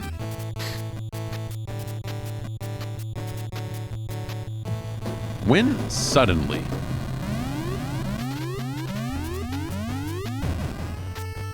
oh shit. Pimple and the princess were captured by the Dark Queen and taken to a nearby planet. Meanwhile, back on the spaceship Vulture, the Battletoads are whacking off.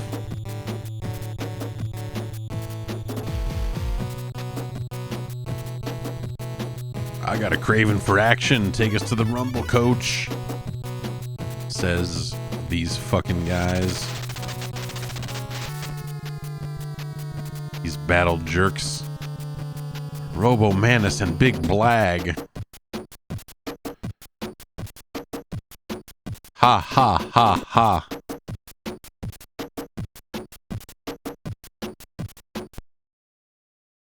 All right, here we go.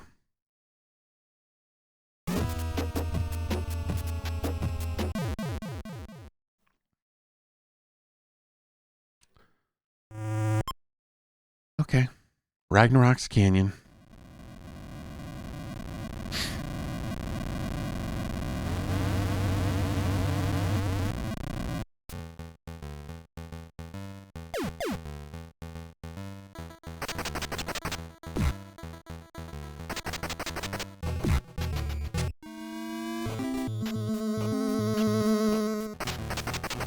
These weird walker things, and you can take their leg and use it as a weapon, and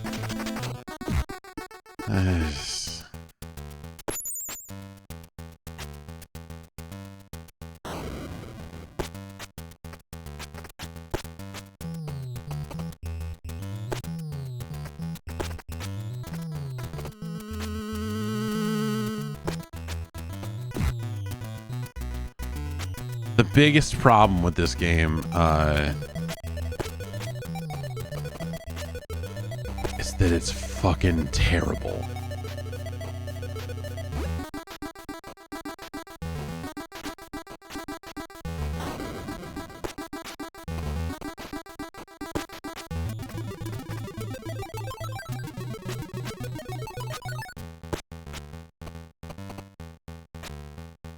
I think the only thing I could say about it is like, oh, well, you know, I guess this style of beat 'em up on the NES is interesting. Like, didn't necessarily get a ton of it. You know, at a time when everyone was moving on to the 16-bit systems.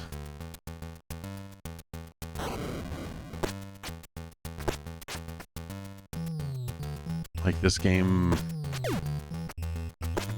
moves a little bit better speed-wise than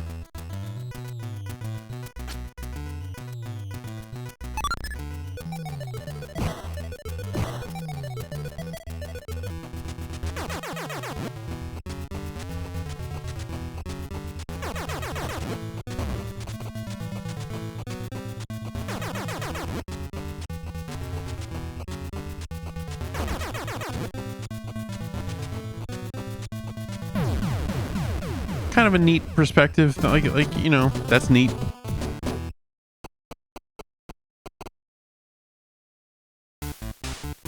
I'll give it that.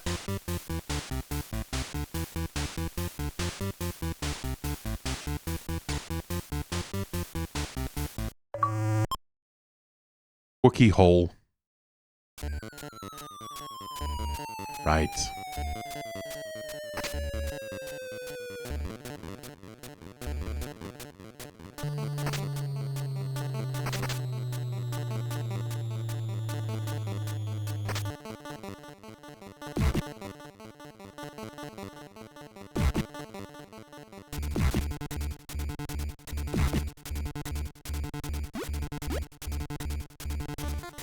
I like that he's got a shadow even though we're in the air.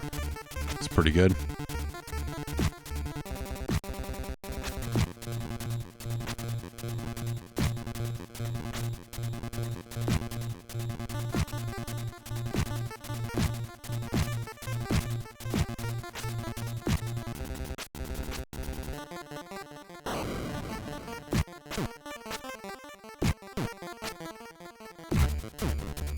I think it's just a lot of the feel of it wears really thin, really fast. Like there's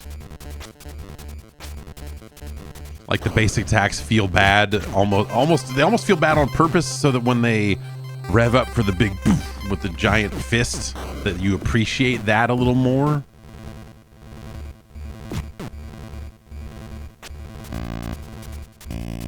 Oh, fuck you. Get hit like, what, twice there?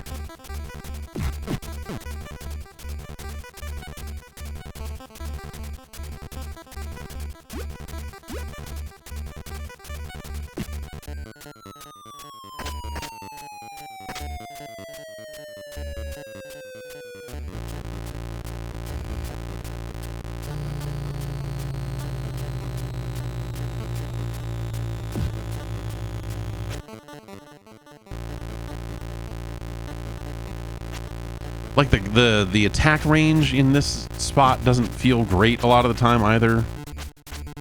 Because it's like sometimes it does that revved up wind up attack and you're like, oh yeah, I bopped him. And then sometimes it doesn't and you're like, oh, I barely moved to even, like, if I had bopped him there, that would have been better.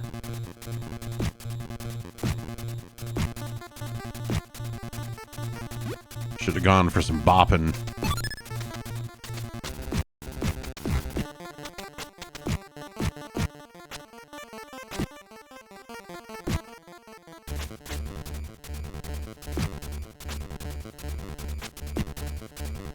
I don't know. To me, it's like a lot of it with some of the feel this game has, and the way it looks, and like there's a certain amount of like, what if Earthworm Jim was a beat 'em up, which, you know, is probably technically an impressive comparison considering this is a generation behind that game and so on and so forth. You get him in this situation where it's like, oh, that guy like zapped me and it took like all my fucking life away, and now it's like, fuck, then why did I turn into a wrecking ball there, and how come I can't do that more often? And like there's just a lot of weird inconsistencies with some of the way that stuff feels out of the gate, and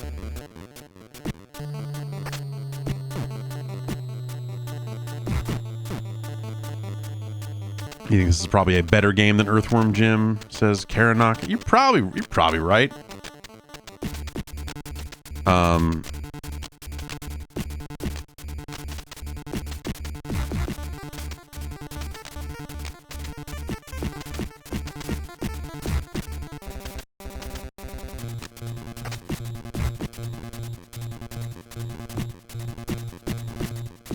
But I have always felt this way. It was never like some, like, oh, I liked it and then people started to like it, and but it has always been a, yo, fuck this game from day one, from just the way it feels. This level in particular, you know, after having like a first level where you're like, oh, that's an interesting little boss mechanic and all that other stuff, to go right to this fucking sucks. Obviously you get to the whole what speeder bike thing, and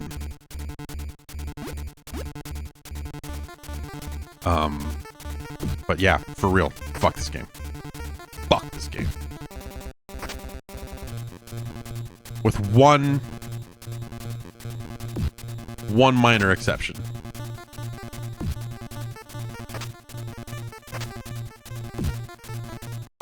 It's this.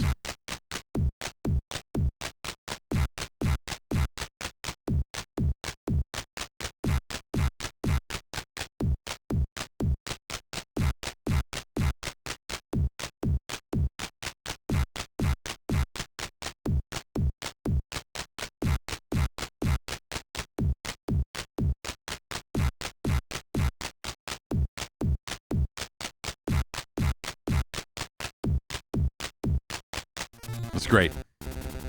It's a shame that they wasted it on this thing. Congratulations, you got hit once for half your life, and then you hit a second time for half your life. Get fucked. I hate this game. I hate this game.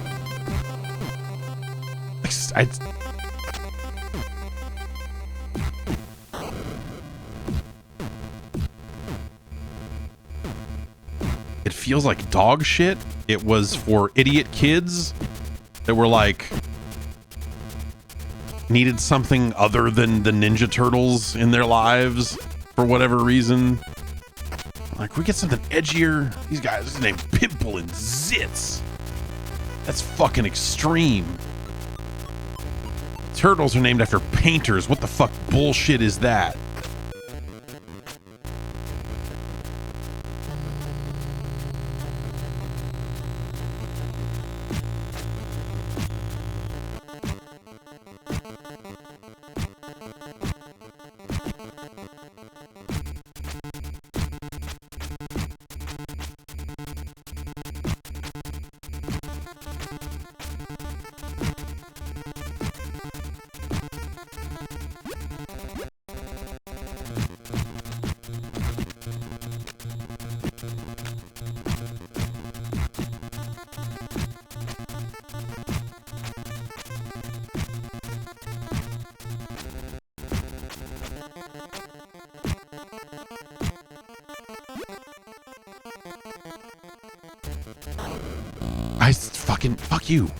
Fuck this. And you don't have enough, like, your movement is not good enough to, like, if you're caught in the wrong spot on those, you don't always have the dexterity, to get out of the range of that stuff.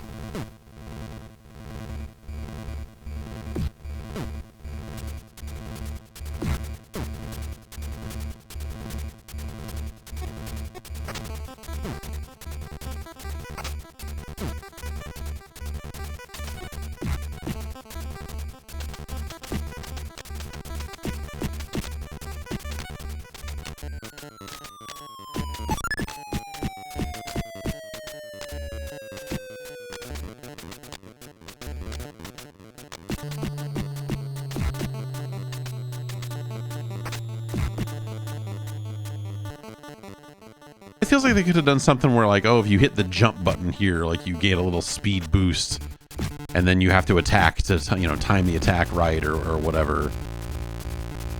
Ah, fuck.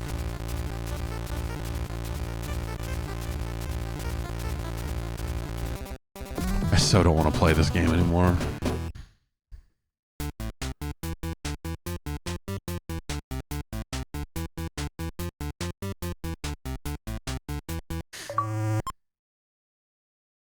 Turbo Tunnel.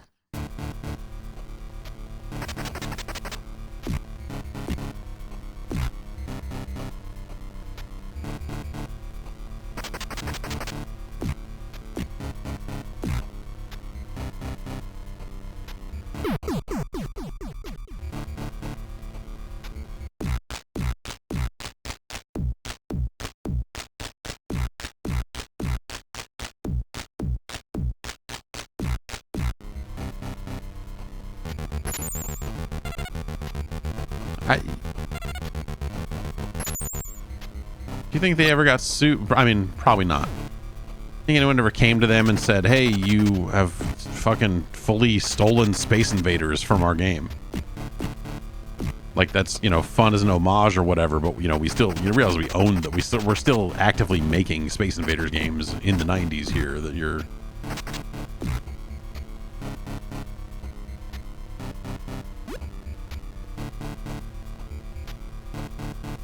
We're gonna, okay.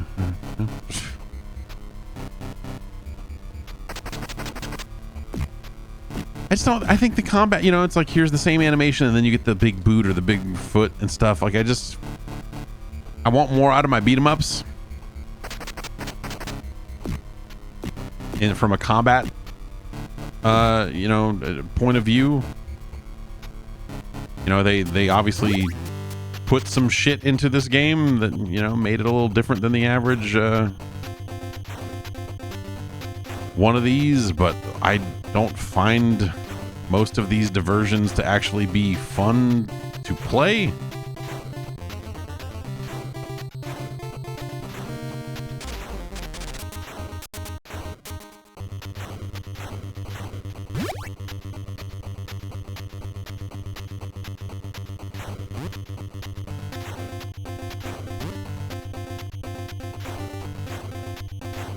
I mean, this is basically like a bad T&C Surf Design skateboarding level.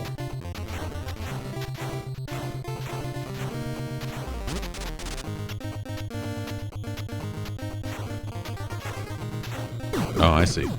That one was up high.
Okay.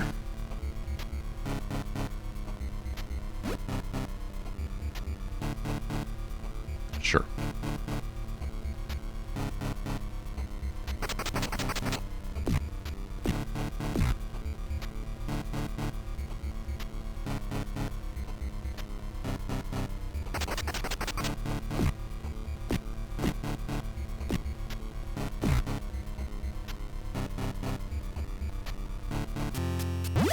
I like that they put a bunch of, like, here's a bunch of fucking boring combat before the really fucking annoying hard thing.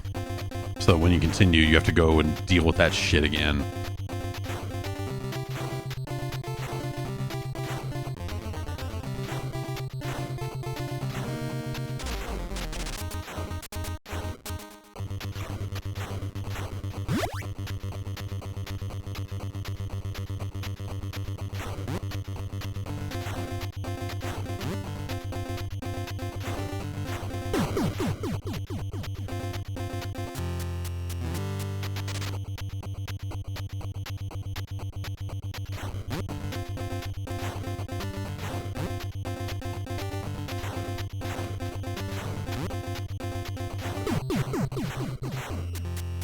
I see.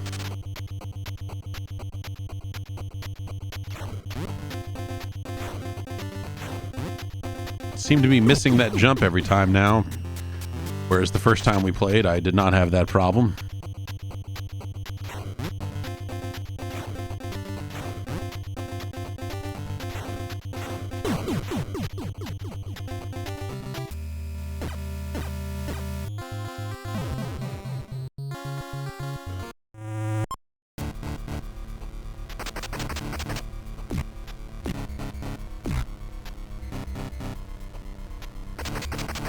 But I don't know, like, my beef has never been with that part of the game. I know that it's like, you know, that stuff has become this legendary, like, I can't believe it's a super hard thing and all this. But like, and yeah, that stuff's not great, right? I mean, but the problem is all the other stuff sucks too.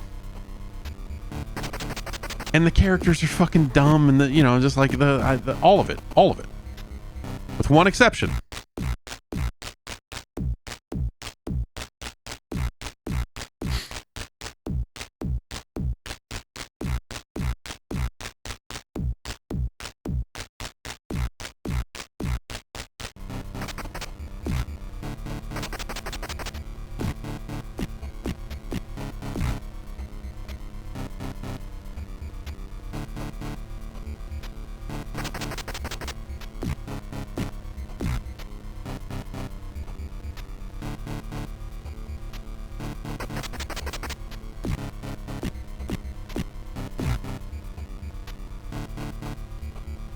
But yeah, I don't know what the goal was with. I mean, I guess it was, you know, hey, let's make a beat 'em up with a bunch of one-off little almost mini game like, you know, just like a bunch of variety, which is admirable. But that descending level is terrible, and then that goes right into this, and you're like, maybe this isn't something I want to do.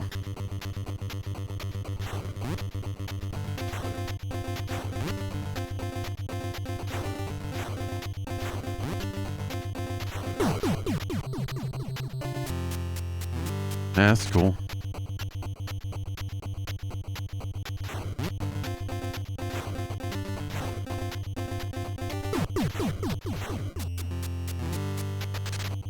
So and then they put out that, you know, remember that new one that came out a couple years ago?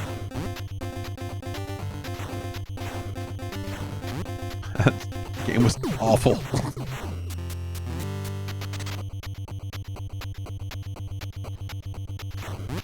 So, I mean, you know, in that sense, I think they were right on. It was shitty, the same way this game was. So, successful.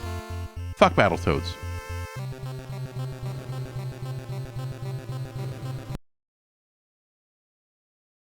Then, now, forever. Fuck Battletoads. And it's just, they made such a big deal about it in magazines and everything because they're like, it's got so much fucking attitude, and it's just like, get fucked. It's so dumb. It's always so dumb. So where does Battletoads end up on our list? I mean, it's no tubing. No.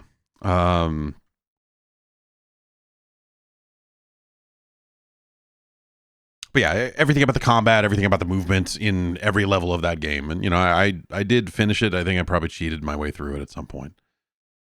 But I hate the feel of it. Every single thing about the feel of that game, I think is gross. Hands on controller, I think it's just like, ugh.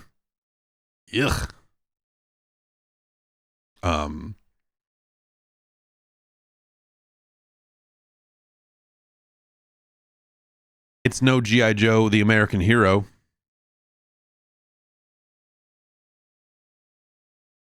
Which is not a good game, but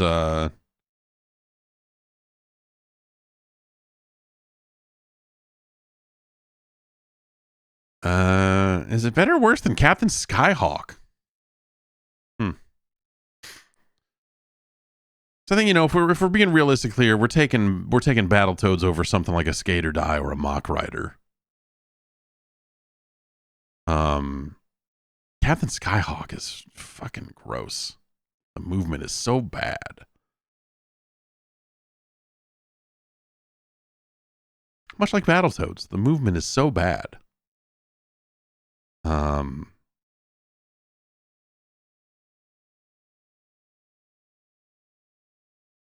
Just a little sanity check here up and down the list a little bit.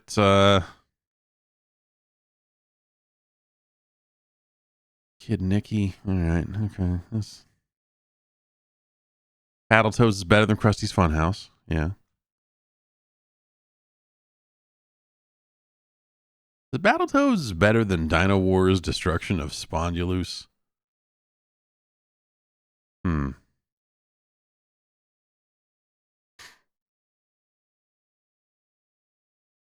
Spelunker is fascinating. It has that going for it.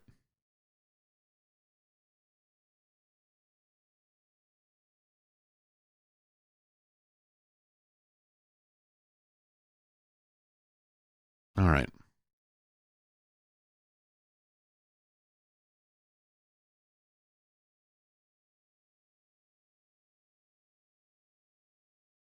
All right, there you have it. Scientifically speaking, and the science doesn't lie, Battletoads is our new number 86. Congratulations, a top 100 NES video game. Battletoads. Let's move on.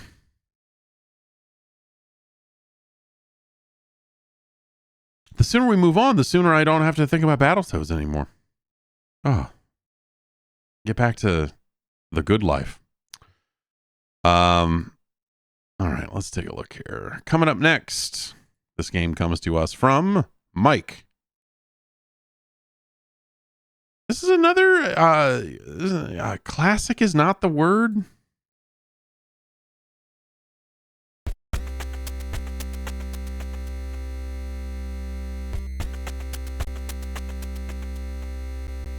But certainly memorable.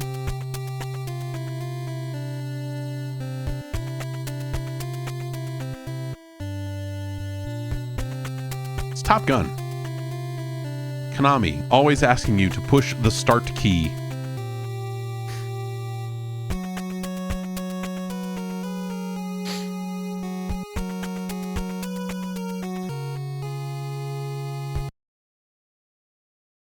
I was a fan of jets as a kid. I think that's a pretty natural thing. I think kids love jets. I don't know if they still do, but fucking fighter jets are sick.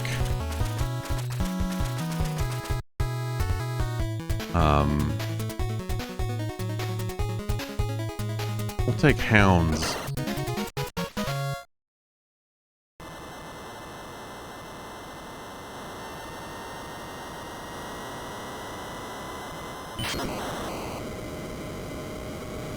And so, games where you are flying a sick jet is, you know, that's nice. But that said,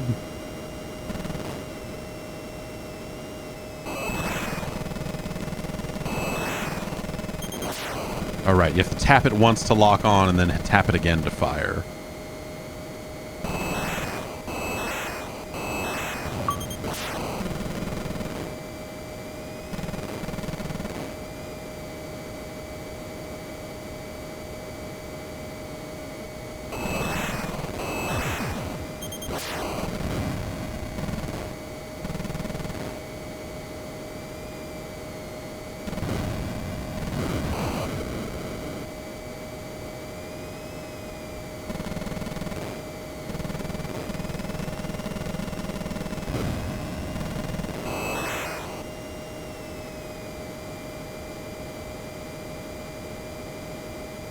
You know, for the old NES sound hardware, they do an okay job of the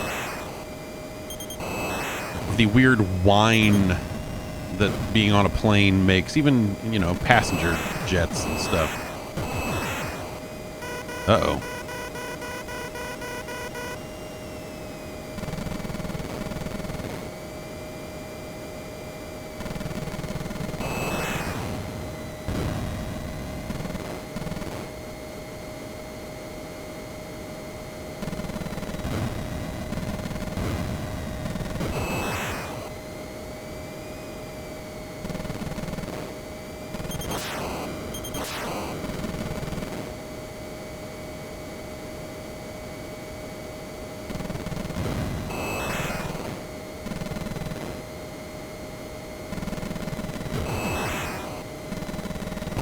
Oh. Oh.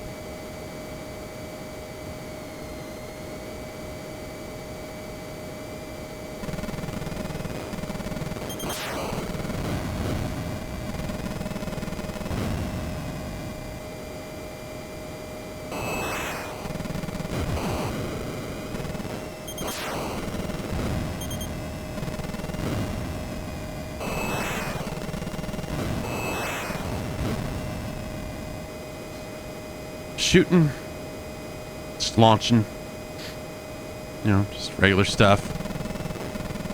This shit ain't nothing to me, man. I'm a dog.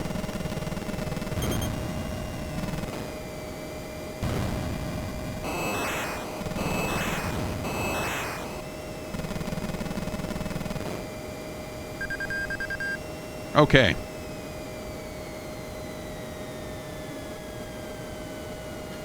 Well, we've done such a good job. Let's just keep going with doing this good job.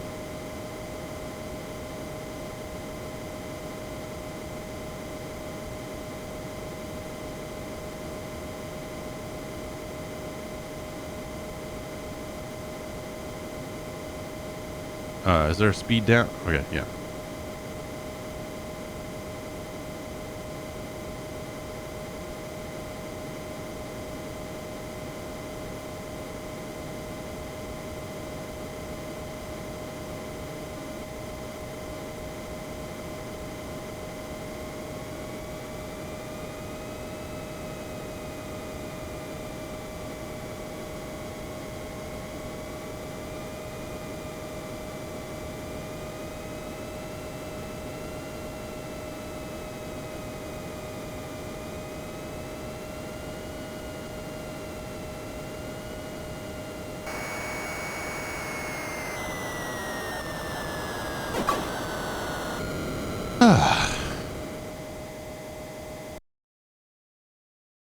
Okay.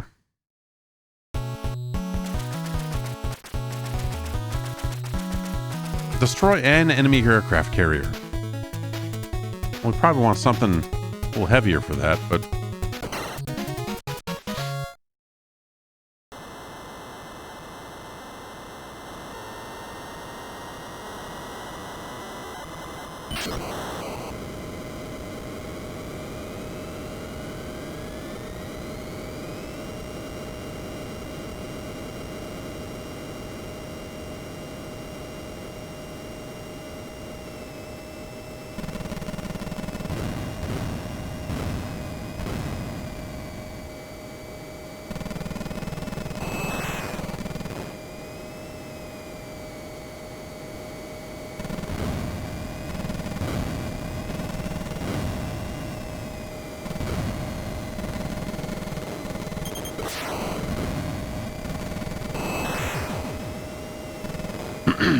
All right, we're flying. It's very basic. It's a very stripped down, arcadey. You know, it's no fucking F-15 Strike Eagle.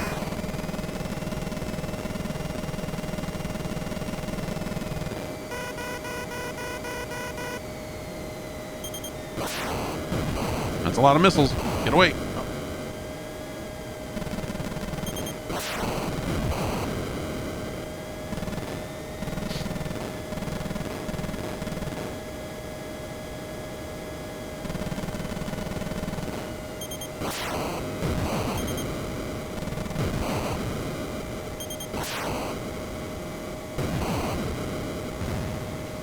But you know, it's overly straightforward. Obviously, it has its reputation for the landing being impossible, which, yeah,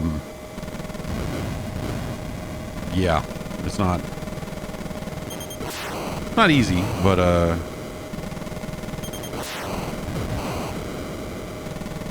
you know, I'm also not 12 anymore, so.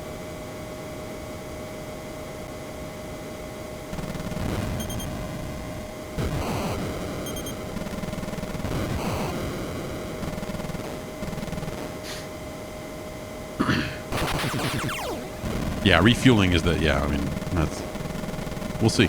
I don't know. You know, but, you know, if I'm looking for jet games,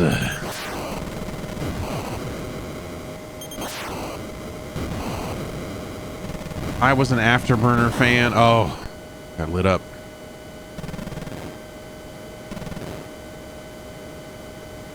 But the thing is, you know, you go back and you play Afterburner now, you know what? Oh, man.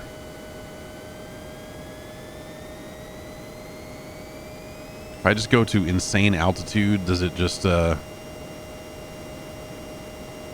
I need to land and play some volleyball and make out with Val Kilmer.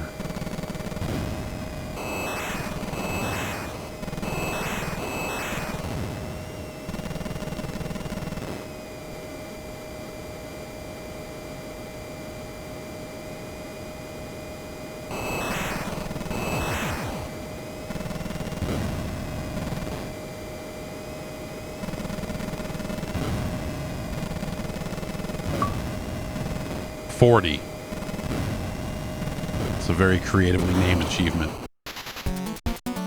Oh, man.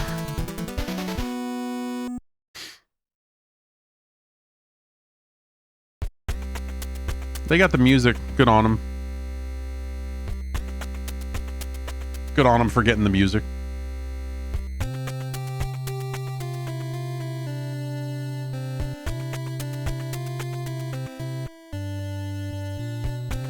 Sound service. I played so much sound service for the, I guess it was the Atari 800 maybe. But yeah, you go back and play original Afterburner and even Afterburner 2.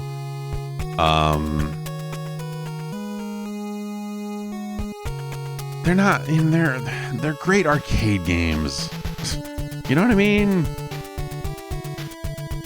But they're not, I don't know. Afterburner Climax is incredible.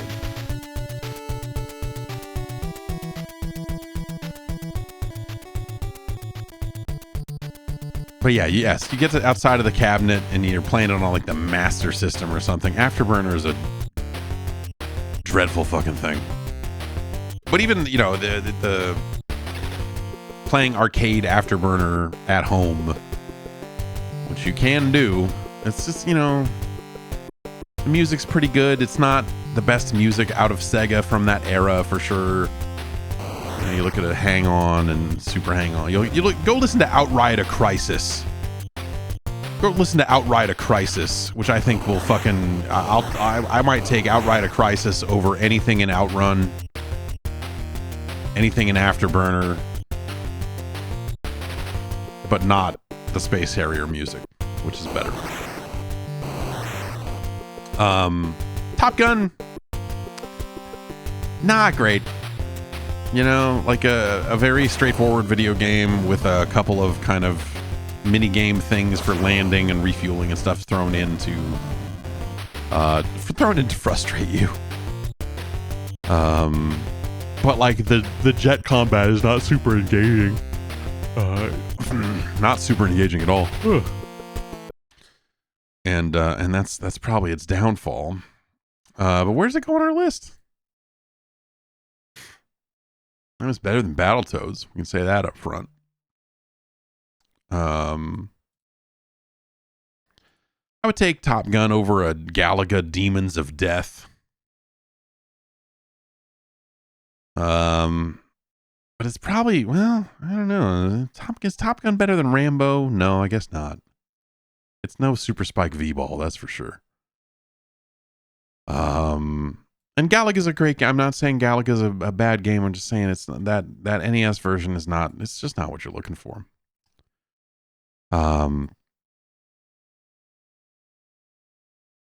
Yeah, I think what we're saying here is it's going to go right about here on our list. Write it all down. Paste the list.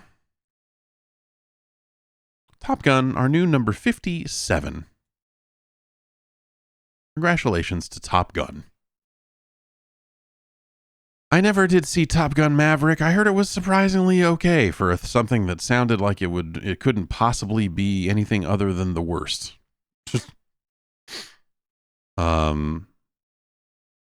I saw Top Gun in theaters with my grandmother.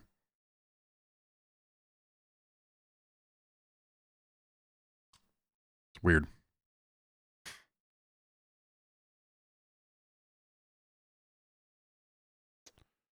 Up next, Andrew suggests this game.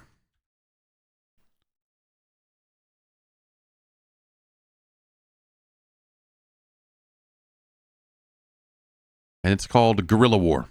SNK War Game Project, Guerilla War. Hail the heroes of the revolution. The country is struggling against the cruel domination of the king, their leader, and his comrades.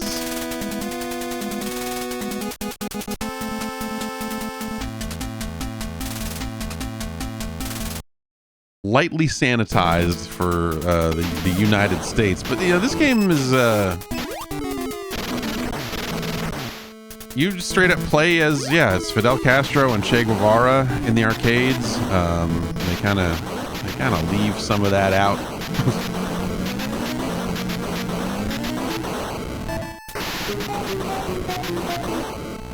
This looks great. Let's fucking play it. I don't know that I've played this. But it's you know, it's SNK. It's very Akari Warriors-esque. I have played the arcade version, and it's cool. Okay. Yeah, grenades, guns.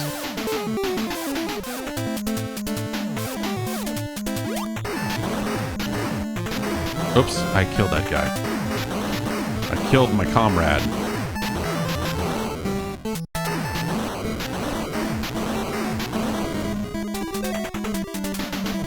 Okay, that helicopter was not here to help me. Turns out.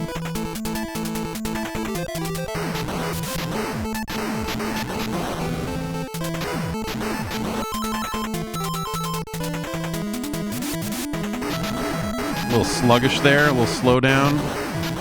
I like that you can kill the prisoners and lose points. gives you a little, you know, you got to take some care.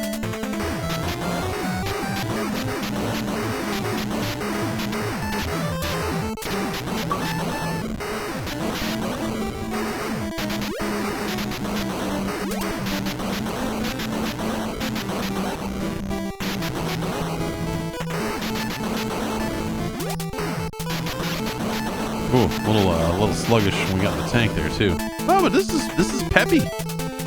This is like someone sat down and said, we really did people dirty with this NES version of Akari Warriors, and Victory Road is not much better. So is there something we can do? And they're like, yeah, sure. Hold these L's.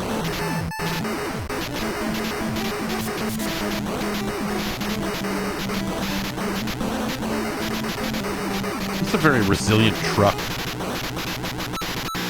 Oh, that was very flickery.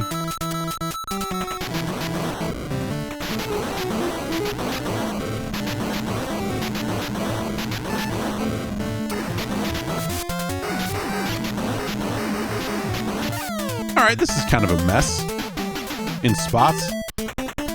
Oh, I can go in the trenches. This is look at that. Look at that.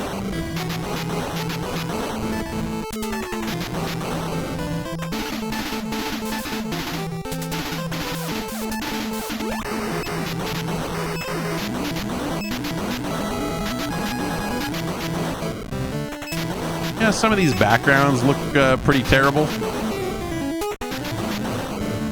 This one, for example. Oh, this is very neat.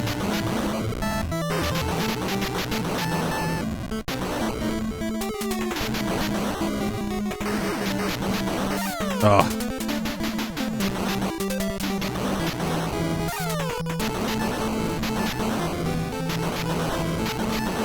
I forgot I can't, like, just continue. Probably. I'm guessing that doesn't just work.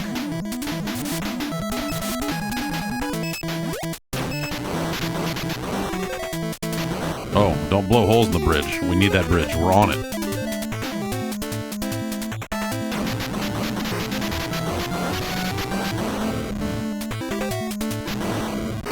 Oops.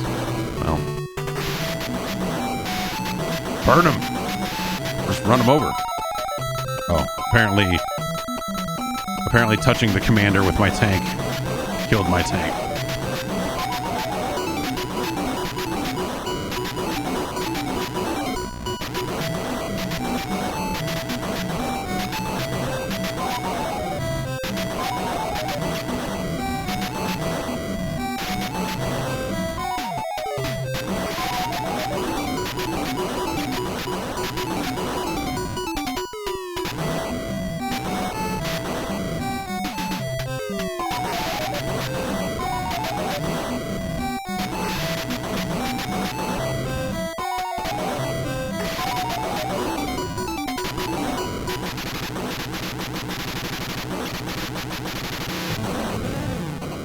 Fuck me, man.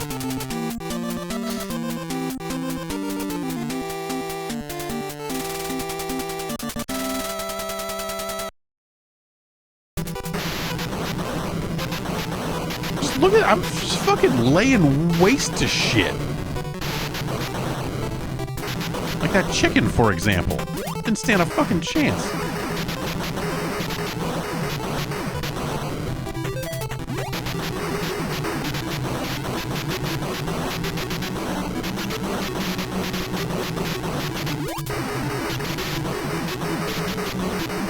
Oops. Okay, 1 out of 2 ain't bad. Is that Athena? We should have killed Athena.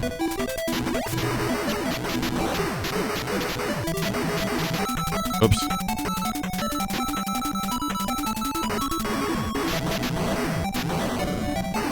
Fuck this pig. Arrgh! Pig dog capitalists. That guy's just standing there.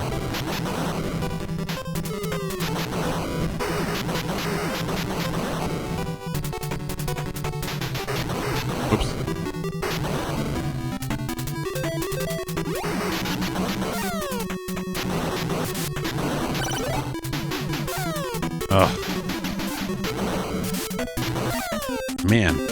Dead.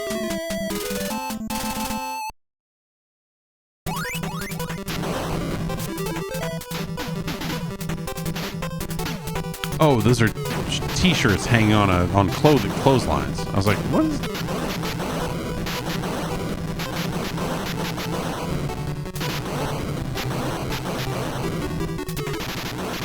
Turns out if you get behind the tank.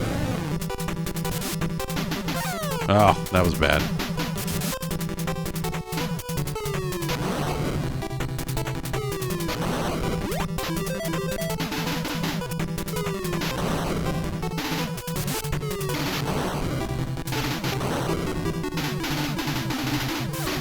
Yeah, that's right. I fucking smoked Athena.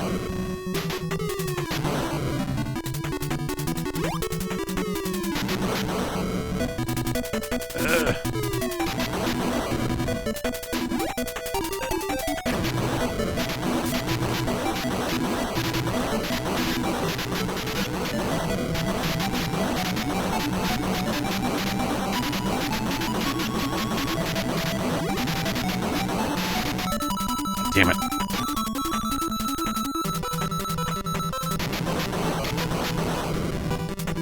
It's kind of amazing just how much this game is like Akari Warriors, but not, you know? Especially because Victory Road, you know, which we'll get to before too long here, but Victory Road, especially on the old Nintendo, is a fucking... It's got great speech.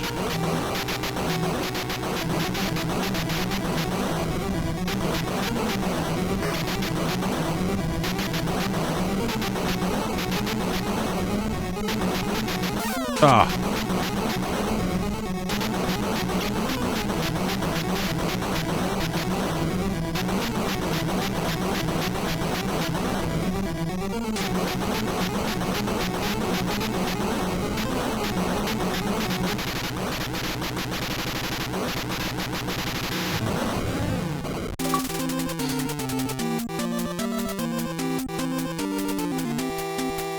Set the city free. Enemy attacks are getting stronger. You must advance and fight the enemy.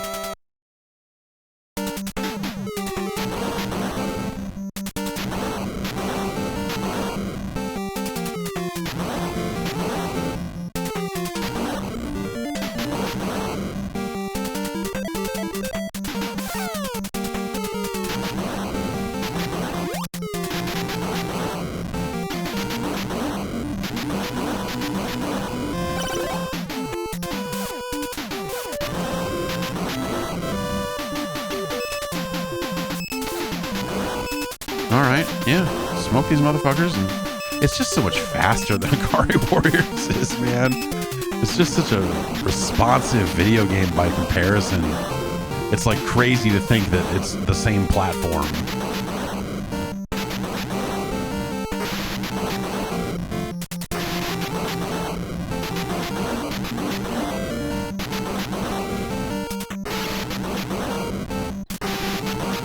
Yeah, flame shot in the water. What you can do about it? Oh, well. Apologies, comrade.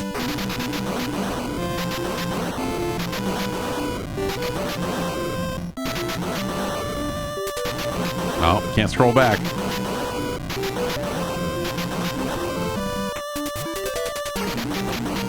Jesus, tearing that bridge apart. That's cool. It's cool that you can do that.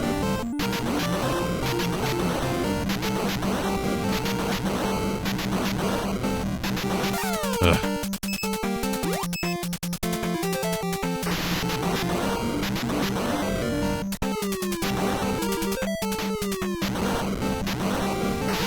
Oh boy. Darn it.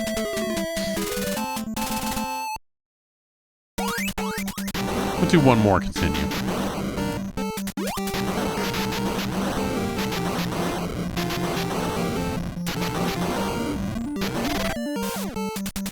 Played enough Akari Warriors to know what a K will do.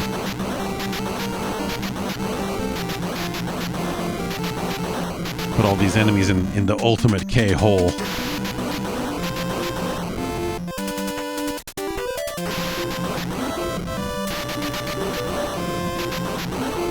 This is a fun weapon to use. I should play more of the arcade version of this. I should check out some of that sometime. But this is really good.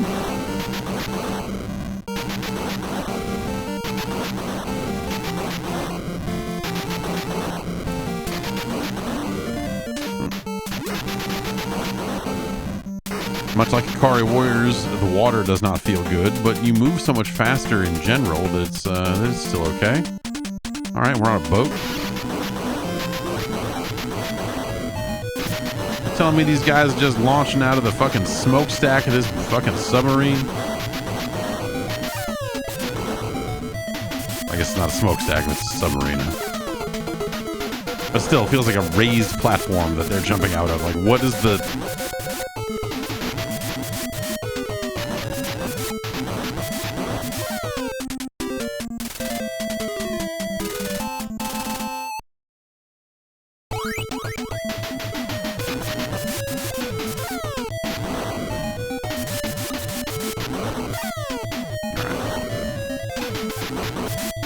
Oh, I can't move.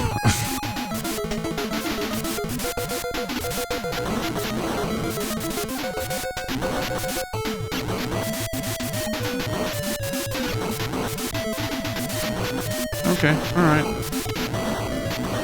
Fuck these guys. Oh, I might have something on him. Oh! Oh no, he's just the guy.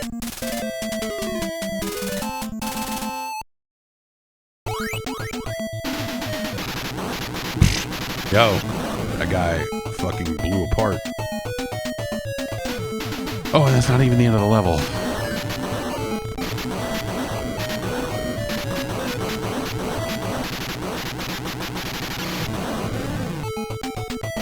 And neither is that.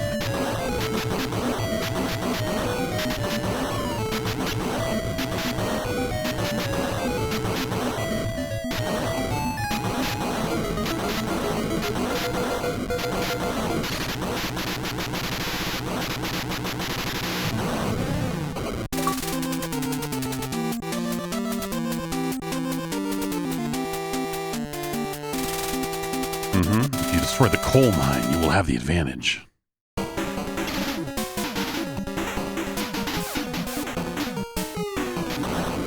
There. Those guys trying to surrender?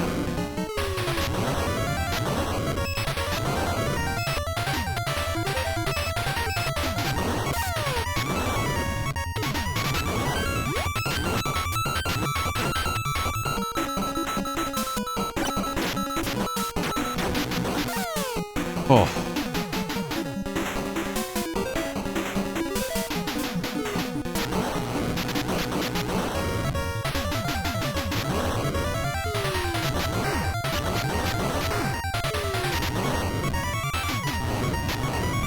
The guy was laying down. We're fucked, boss. Revolution was stopped by a guy who laid down and shot his gun.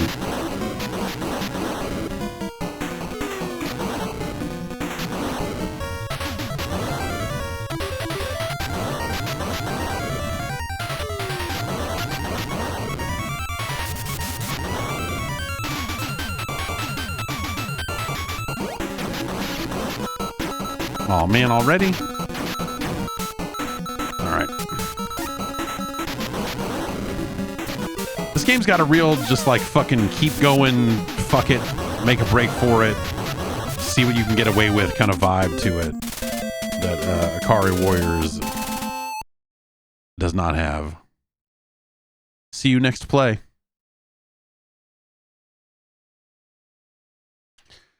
So 89. When did that come to the US? Was it 89?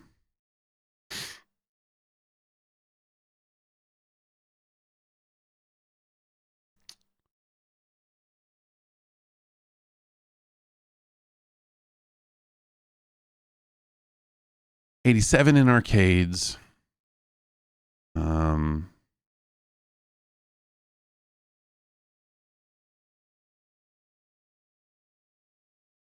And then Wikipedia doesn't have anything more specific than that.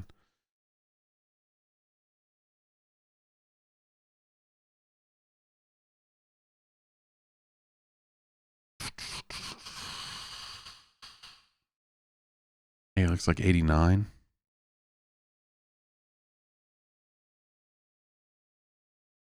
Yeah, it looks like late 88 in Japan and then mid 89 in the United States.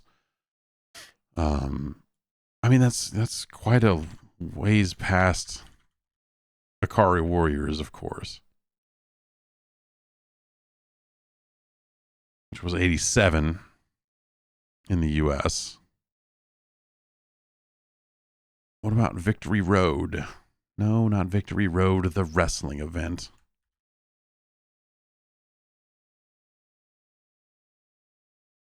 So that was 88. So, okay, so this is after they made both those games. It wasn't like it was just coming out in the middle of that and some were good and some were bad. It was like, okay, let's ditch these guys and get someone else to make a game.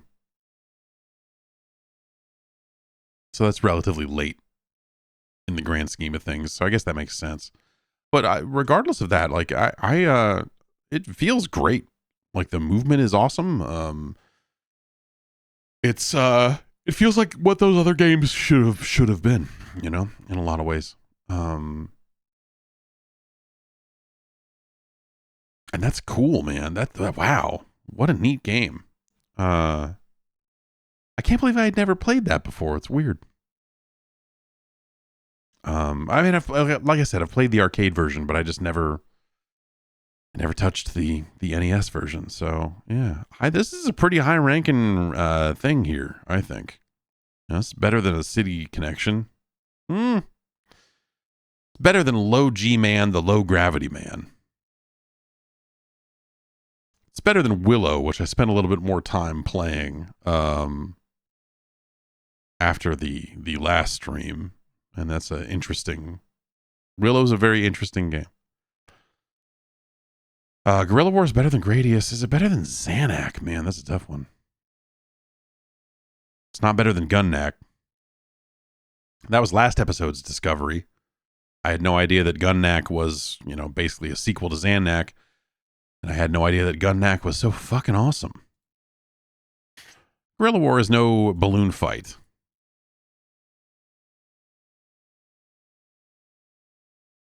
But it is better than Super Spy Hunter.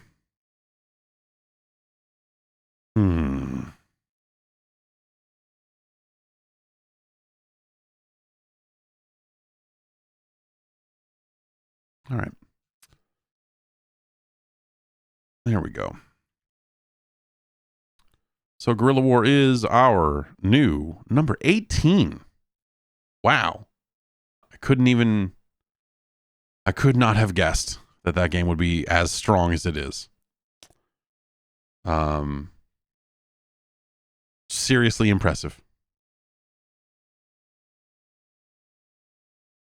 So I mean, let's just keep it going. Let's go from strength to strength, right? I mean, let's just keep the great games going. No, why stop now? Here's Back to the Future from your friends at LJN and Beam Software.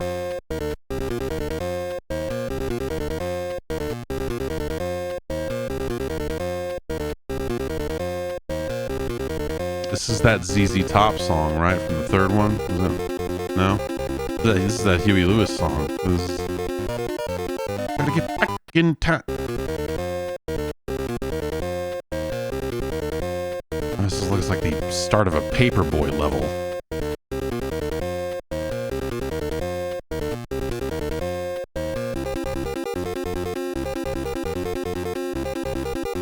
Oh no!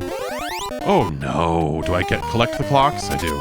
Do I? Okay, well we don't want to fall in the barrels. Okay, got it. Oh, don't want to do that either. Okay, we can jump. The other button doesn't seem to do anything. What the fuck? Are you serious?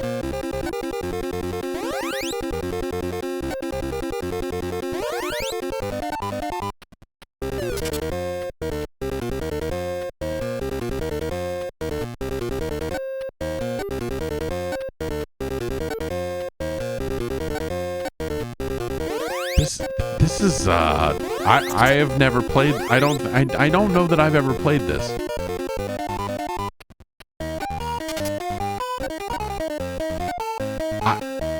This has the vibe of an Atari 2600 game.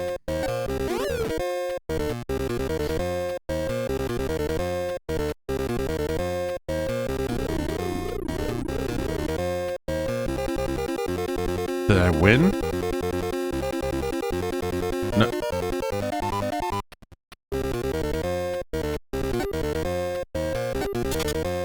Looks like I did not win.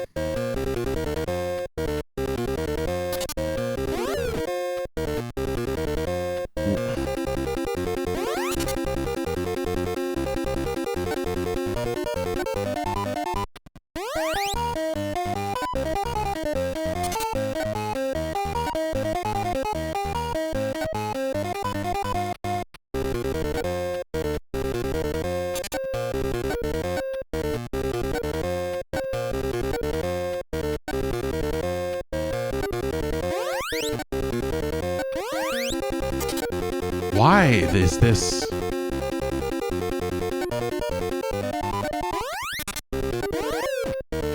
lot of people weren't really sure what video games should be, you know, for a real long time.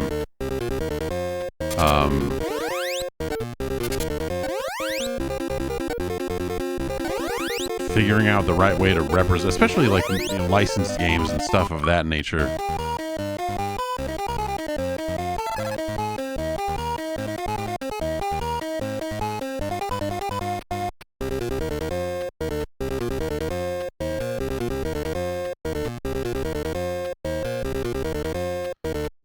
This is, okay, so time keeps the picture from fading away, but it doesn't actually give me more time on the clock? Do I have to, like, manage both?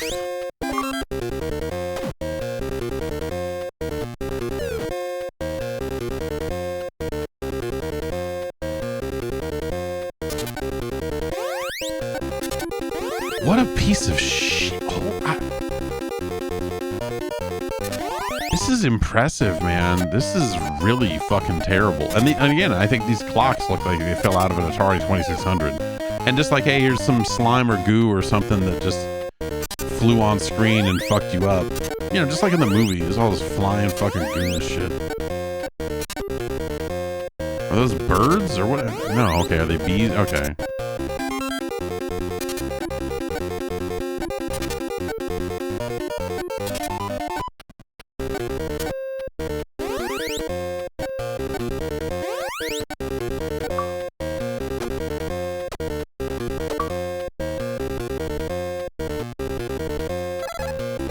Soulless kind as Chuck Berry. What a great achievement name.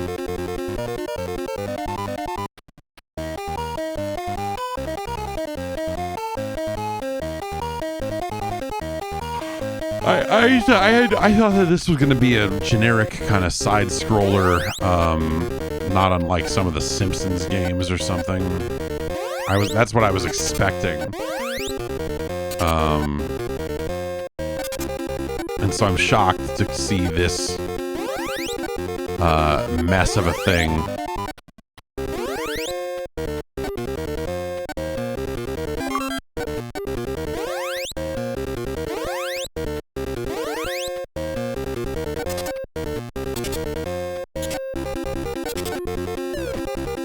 If I'm made with a skateboard, I can knock over the bowling pins, but I guess I need the bowling balls for those, huh?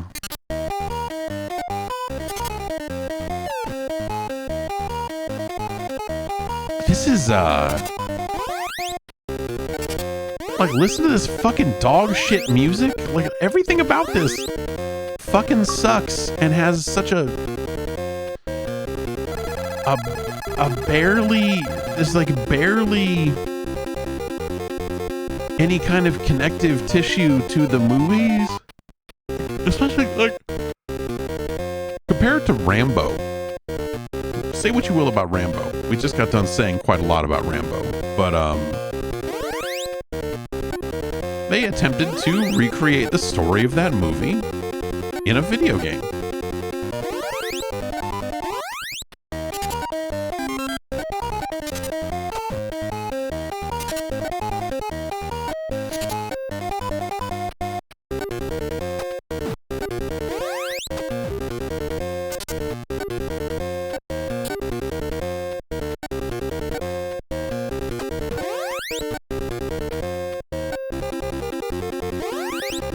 like the way the music just keeps playing and doesn't change, like gives it the vibe of an unlicensed game.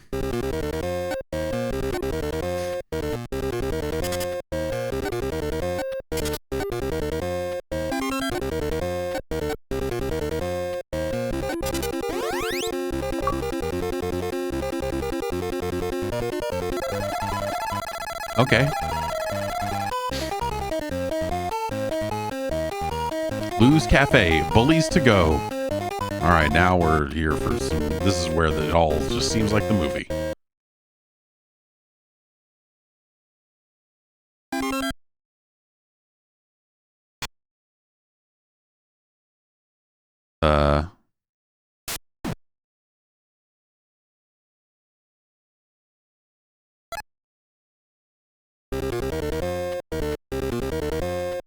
All right, that was a bonus stage. It wouldn't let me throw enough milkshakes.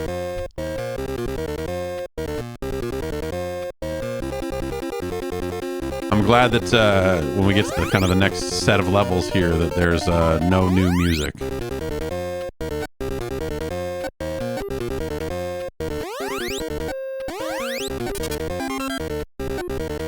I want to thank Beam Software for producing this in precisely the way that they have.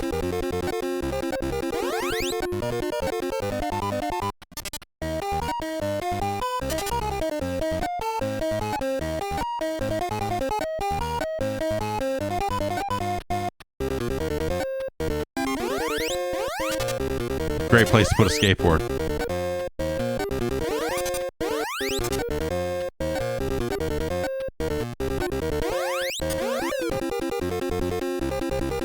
Dude, this is I'm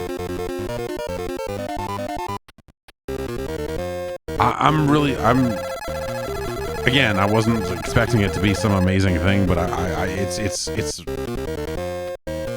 oh no. Oh no. Oh no. Okay, well, we hit that fucking guy with something.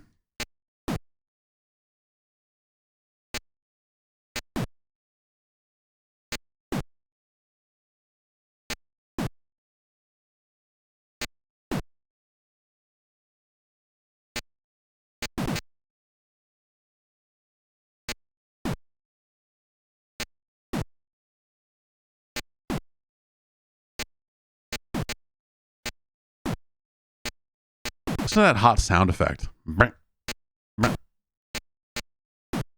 a oh, are you fucking kidding me? So I get to do that whole level again? I can't.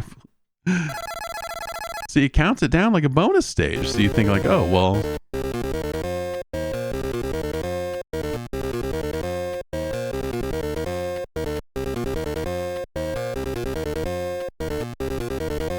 What a miserable piece of shit. What a fucking astoundingly fucked up video game this is on so many levels. I'm impressed, honestly. It's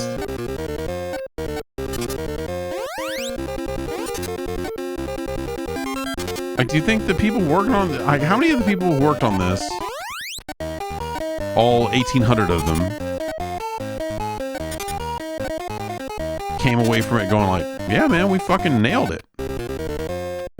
We did it. We made a fucking great Back to the Future video game. We did it.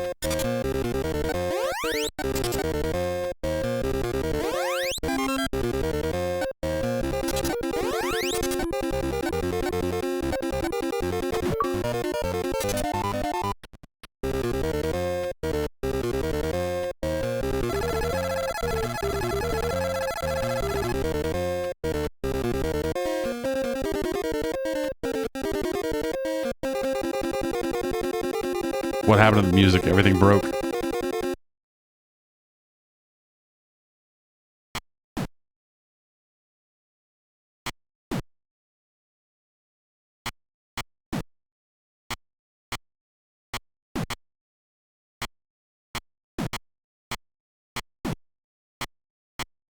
Oh.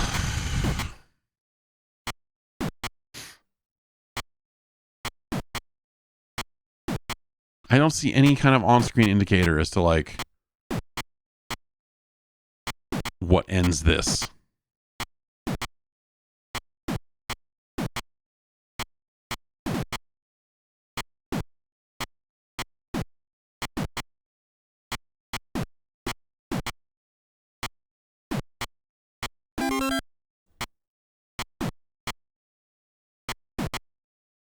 Oh, I hit the lady.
I like that the same music is on the title screen as well.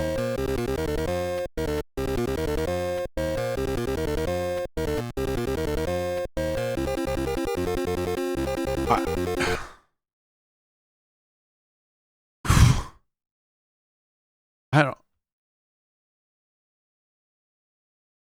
So, I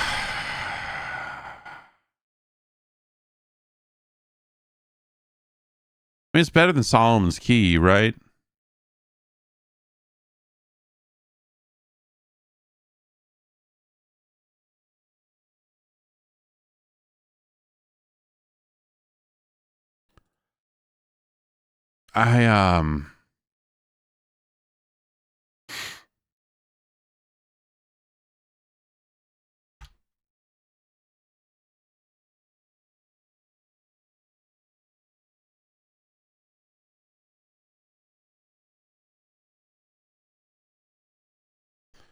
Congratulations to our new number 121, Back to the Future.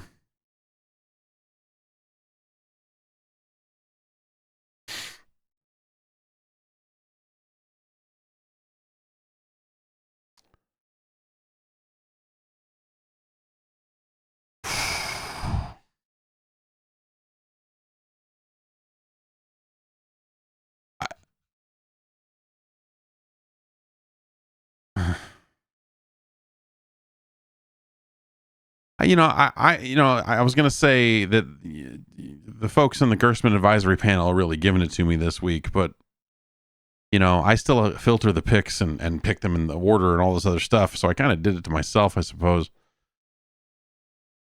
Blaine's game is up next. And, well, I'm a little worried.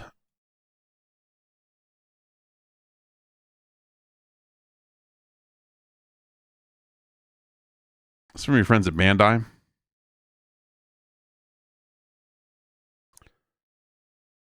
It's called The Adventures of Gilligan's Island.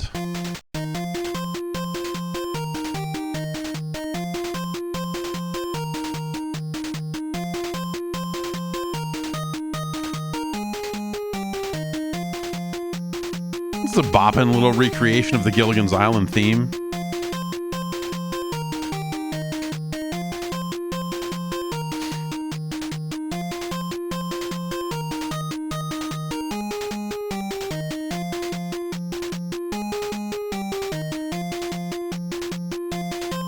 Imagine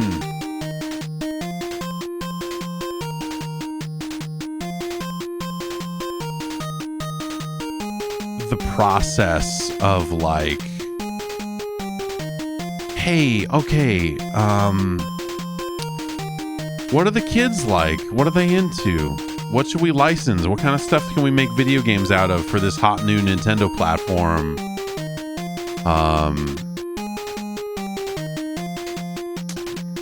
Gilligan's Island, you know, from the 60s or whatever. Yes, that's genius. We could, and I'm sure the logic probably went something like, hey, it's really cheap. The license is not expensive for us to get for a video game. There's not a lot of competition for it. And also, these reruns are on constantly, you know, like whether it's Nick at Night or whatever, like so many,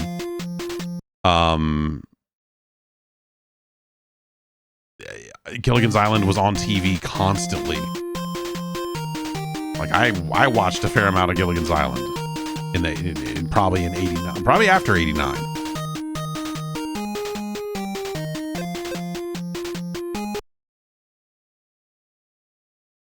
Gilligan's Island. Give me a fucking break. It's like Gilligan's Island went away also. It's kind of nice. In a weird way.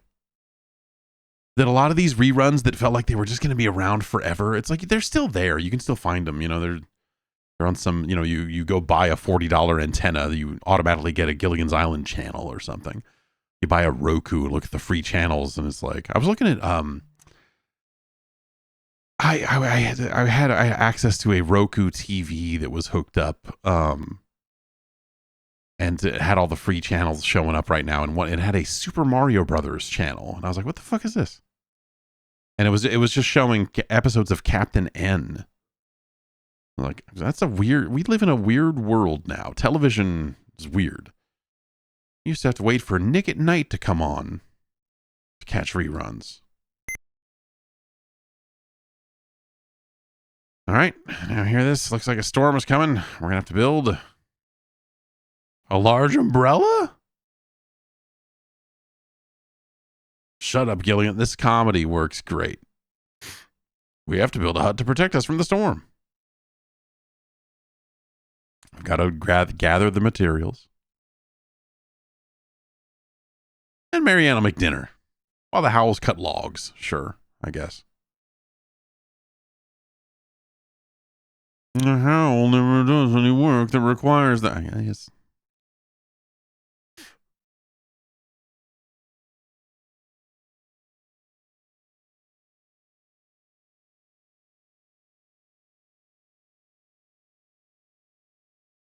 Oh boy, this is a great spot to build a hut.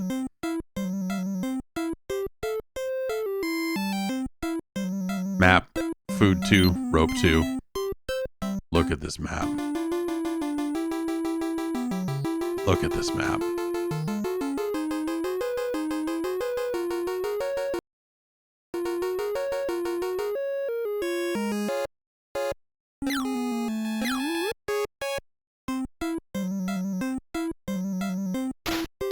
Okay. Oh, God.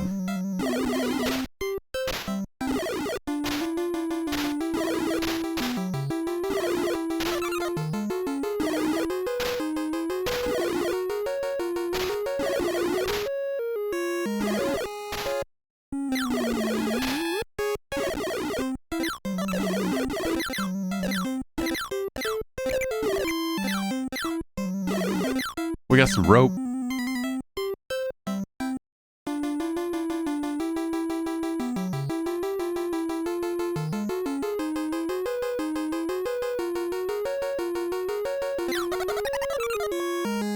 the fuck are these monkeys doing here? What?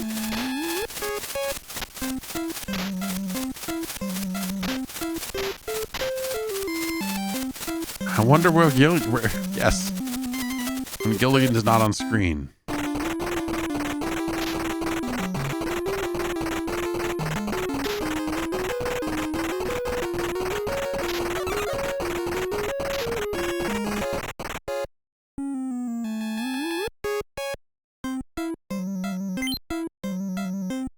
Gilligan's all the way back there. Should we go get him?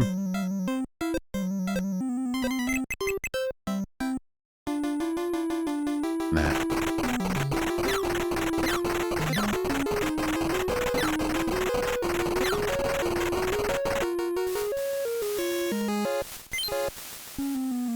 Let's go down and around to whatever that H is.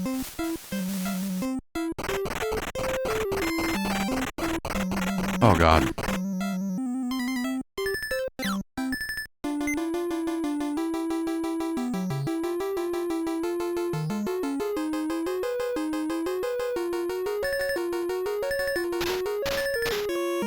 Wait, what are we doing?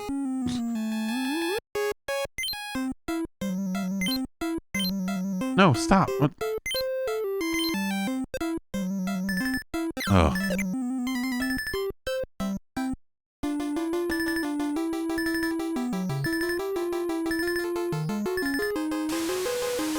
Ah.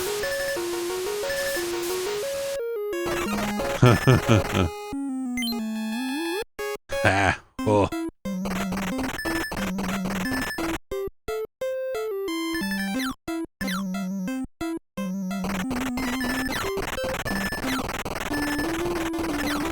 I wonder if I can use a rope to get over.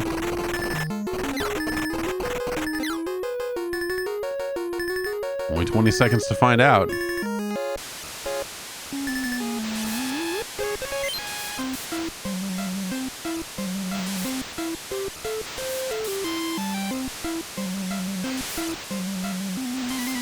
Oh, did the rope just recall Gilligan?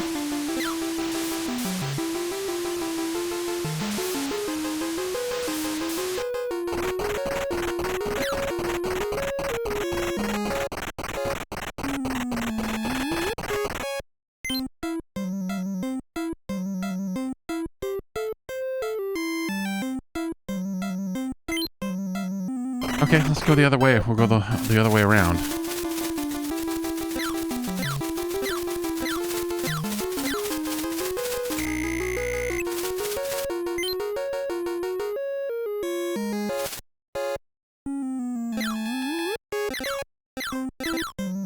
Fuck you, Gilligan.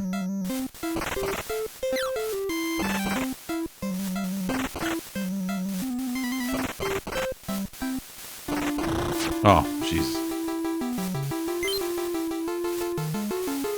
Wait. So we need to go over and down here.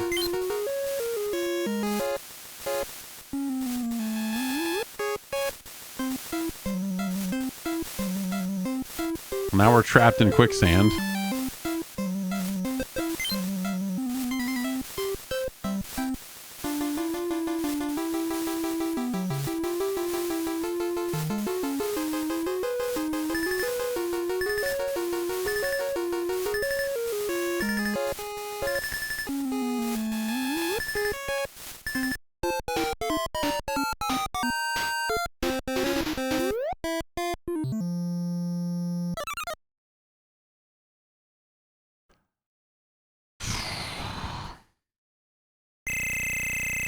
All right, all that time I got turned into points, baby.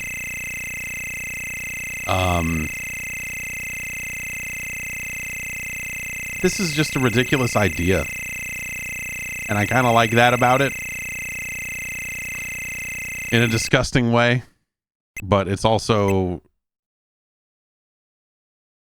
Oh, please let me skip this.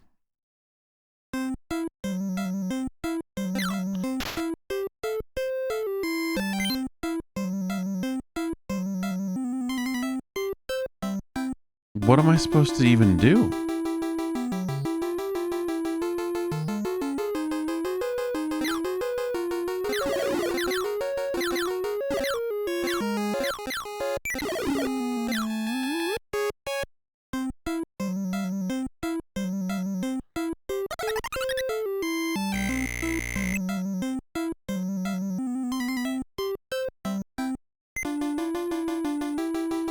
Mrs. Howell's with Mr. Howell. Oh, well, thanks.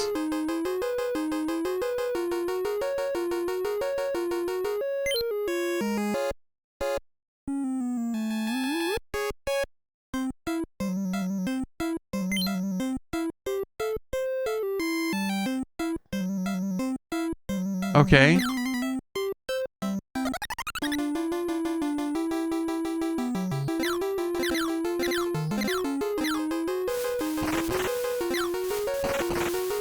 We'll make our way through this.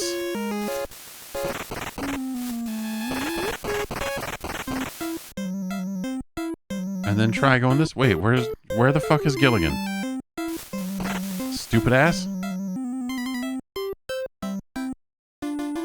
Can't leave without my buddy Gilligan.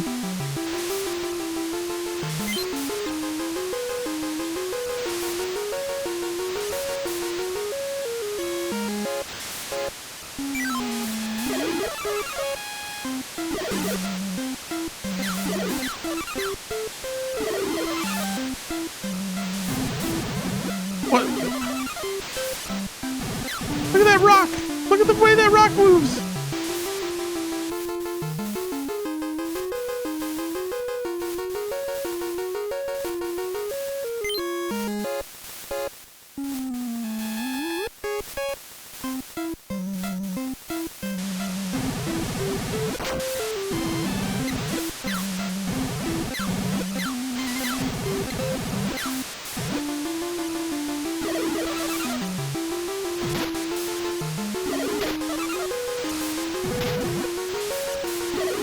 I'm really,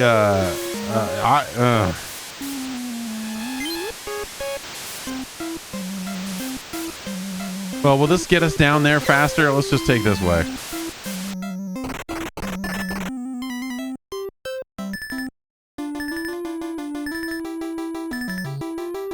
Gilligan fell in this hole.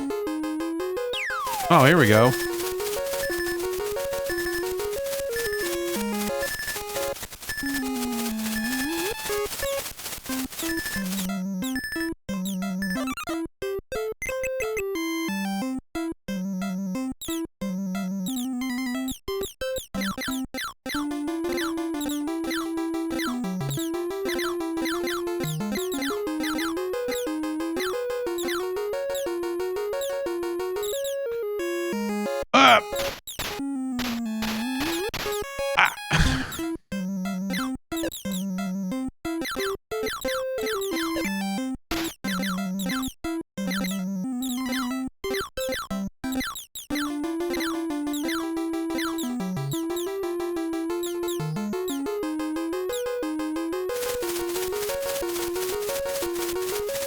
Okay.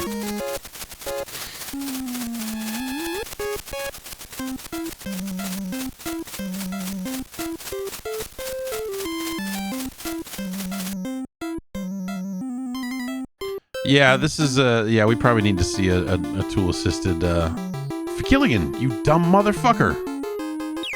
Hey, stupid ass. God damn it. Gilligan. Gilligan.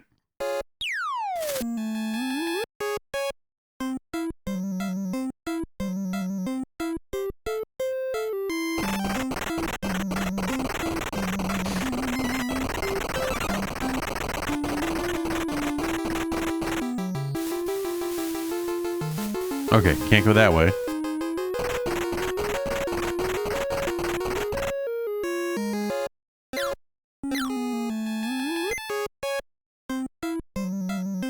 Oh dear, Mr. Howell looks like he lost something.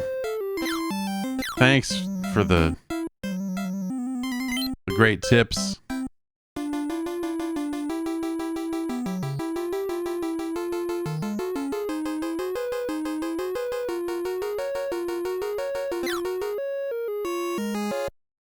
All right. And then we're back up here to this. Okay. Meanwhile, Gilligan is still stuck in the fucking...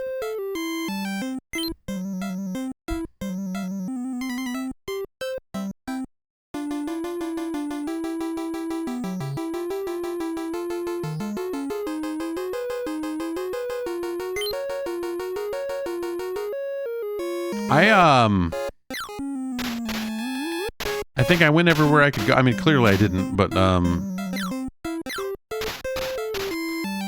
the rope just, you know, the rope doesn't seem to do anything other than if you lose Gilligan, the rope will make him automatically return to your side. Hey, we found a bonus rope. Yeah, see, just brings Gilligan over to you.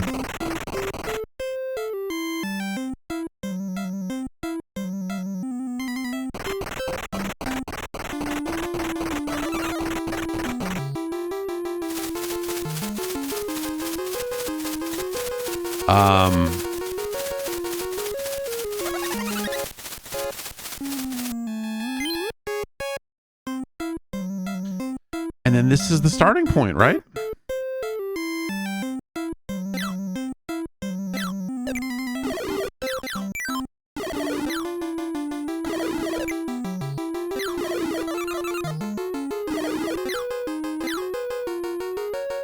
Yep. Okay.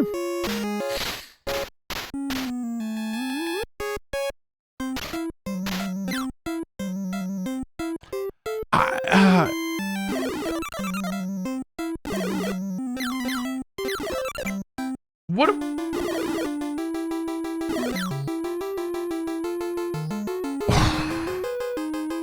I guess if you think about it in the context of the time, the idea of, hey, you've got your companion with you and he talks to you and sometimes he gets sidelined and you have to go back for him.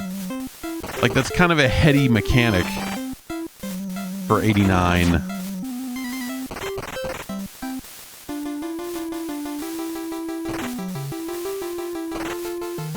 Well, Gilligan wants to go this way.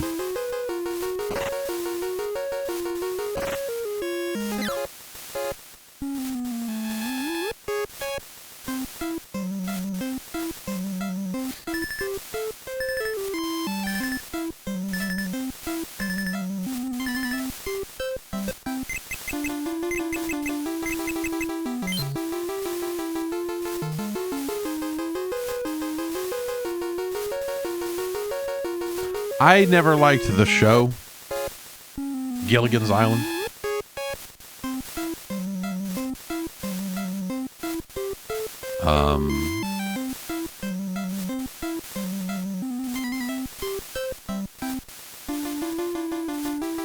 It was just never my thing. At least I can rest blissfully knowing that Gilligan will die with me.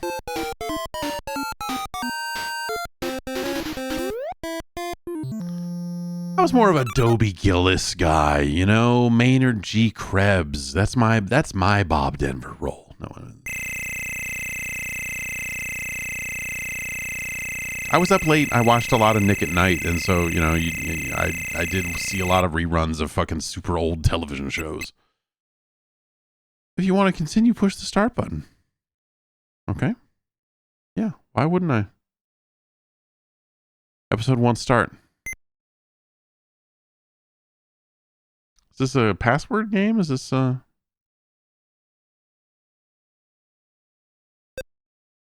it is.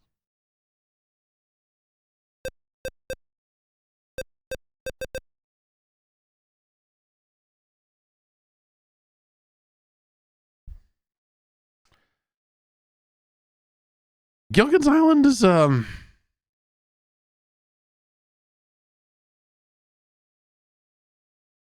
I remember seeing maps and stuff of that in Nintendo Power and thinking like, well, they're devoting pages of this magazine to fucking a Gilligan's Island game.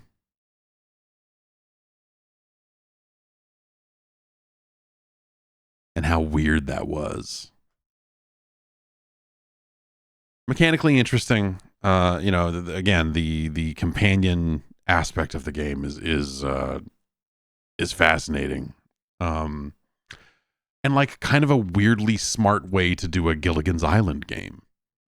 So that's like kind of the crazy part about it is you're like, oh, well, they kind of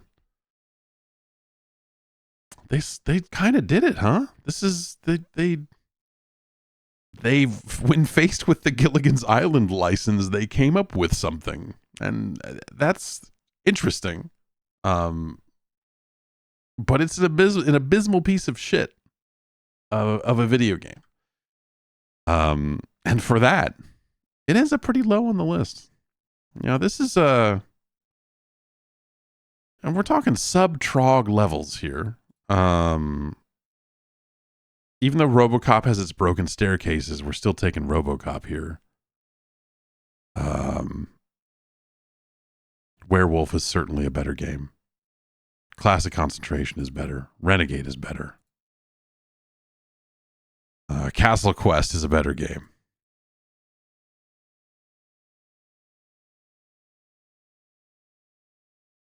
But ultimately,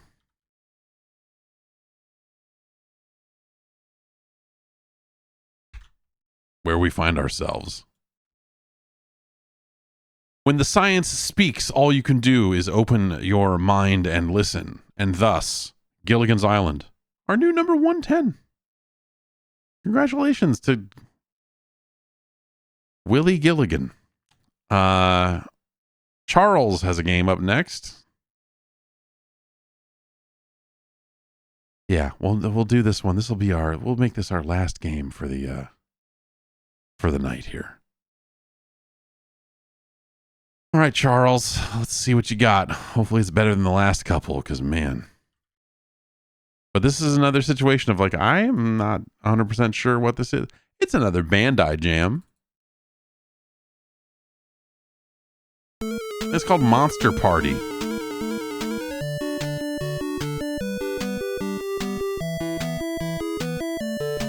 And I am unfamiliar.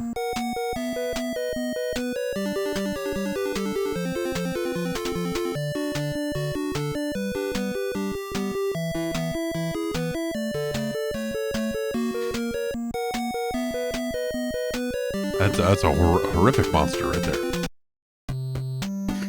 Okay, Mark was walking. The skulls set the tone.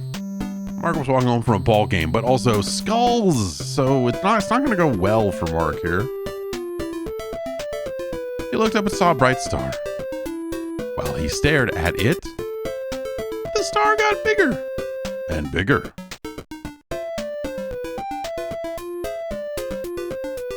The beauty of the star made his eyes moist, so he didn't notice that the star fell and landed right in front of him.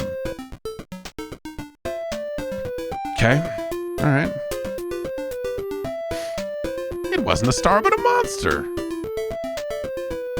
Mark quickly asked.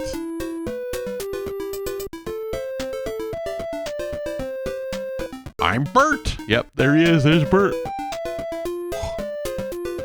What's up? What's up? I'm Bert. It's fucked up out here.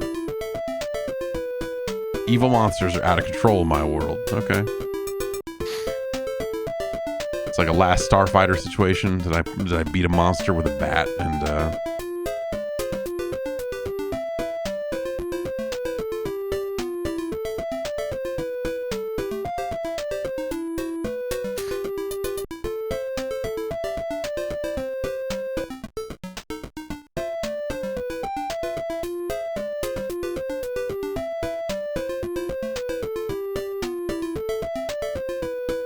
Bert grabbed Mark's hand and flew away.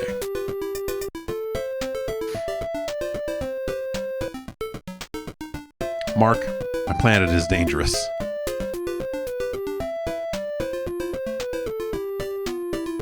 Wait, no, what? No, what? This is how Mark's adventure began. I fused with a weird bird man named Bert.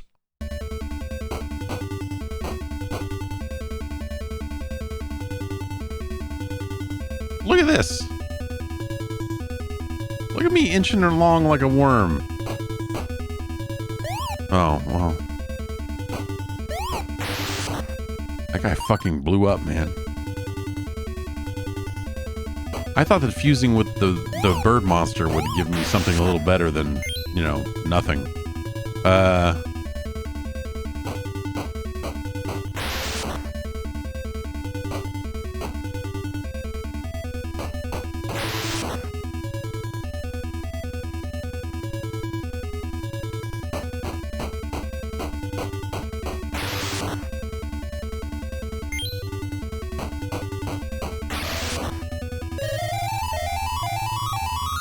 Okay. Now we can shoot. Oh, and I guess we can fly too. This feels awkward.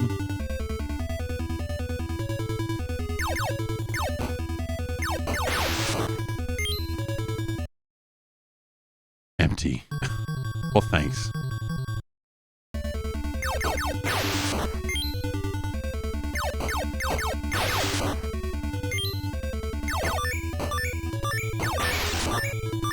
Yeah, I'm pretty sure I've never seen this game before.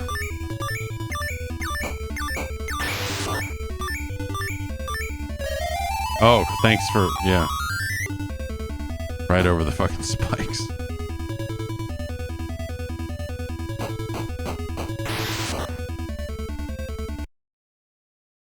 Sorry, I'm dead.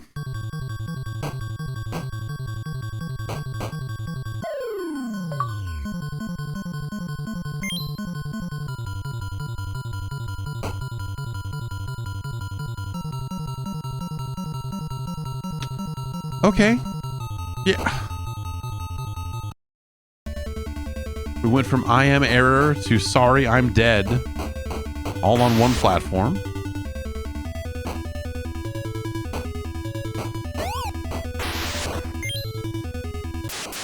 Uh-oh.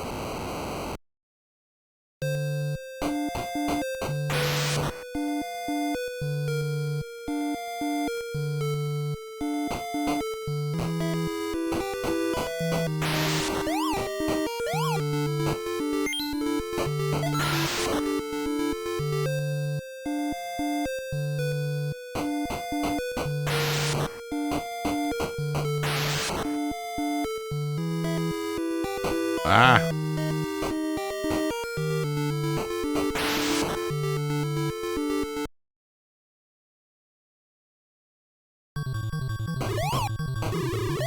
This is, you know, weird. Then you can bat projectiles back at enemies, which is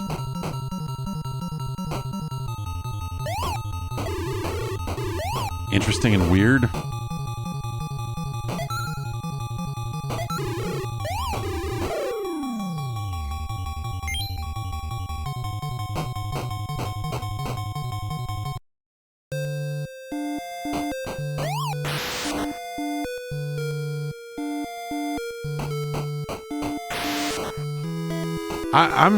I'm having a hard time getting a read on this thing.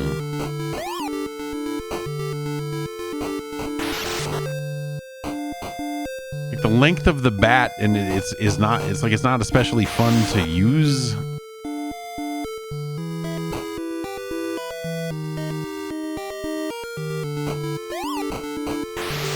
I like that the enemies look like weird fucking creeps.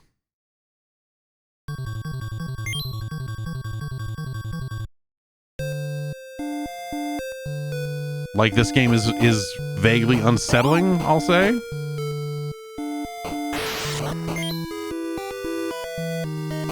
But also goofy.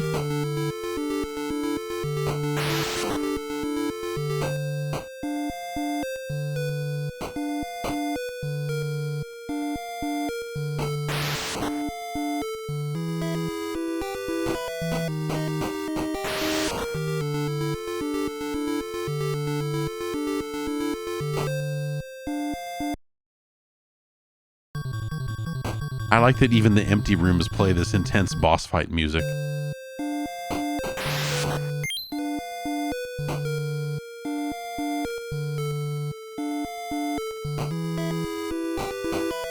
Oh, did I need to find a key before I got here? The HUD would make it seem like I need an item.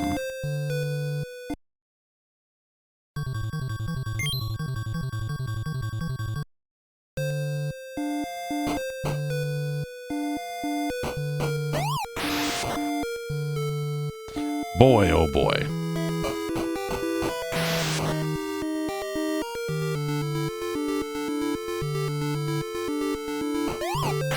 Reminds me of Master Chew and the Drunkard Hugh.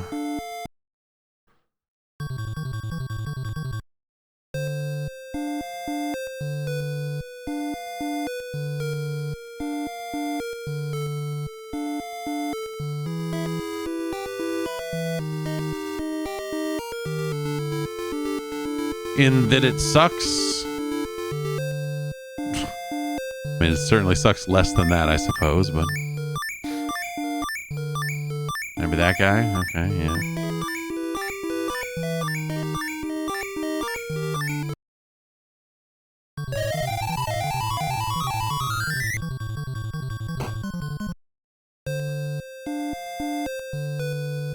it's, you know, it's got a style to it. I gotta say, you know,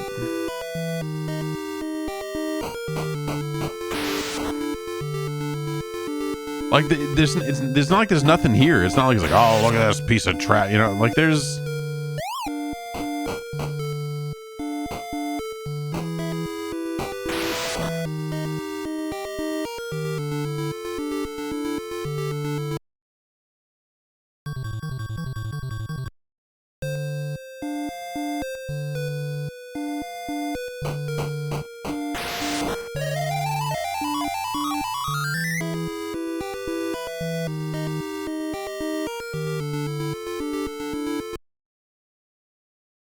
Hello, baby. Yeah, sure.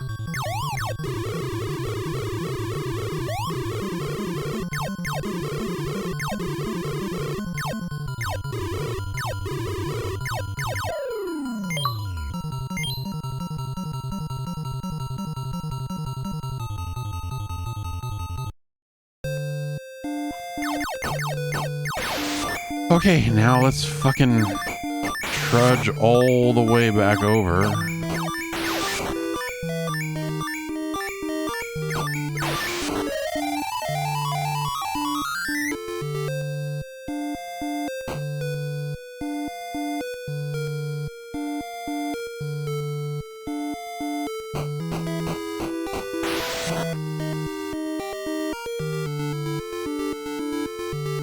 Yeah, it's. You know, I think if the combat with old Mark here felt ever so slightly better, I would feel a whole lot better about this entire operation.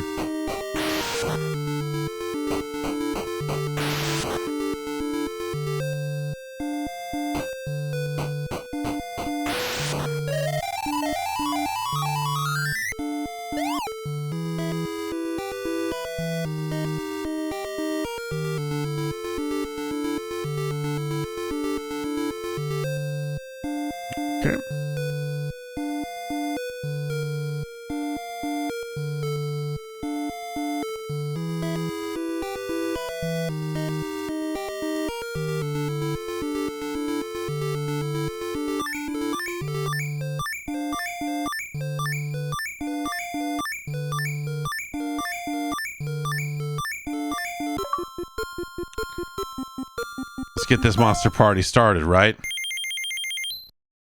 Let's get this monster party started quickly, right?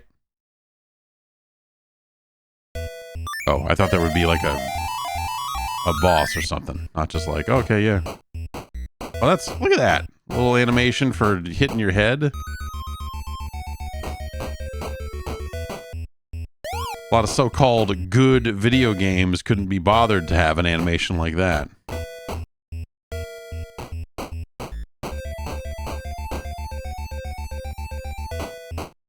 That's neat.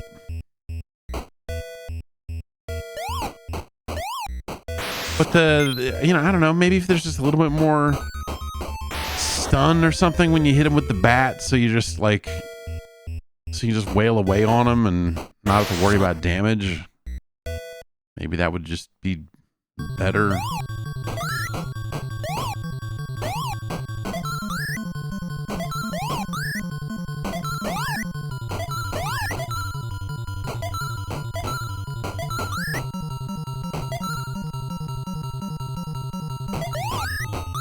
That's not a winning strategy. None of these are.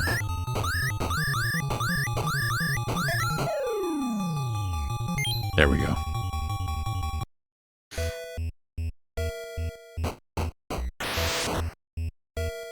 Yeah, this is interesting. I don't know. Like, it's not...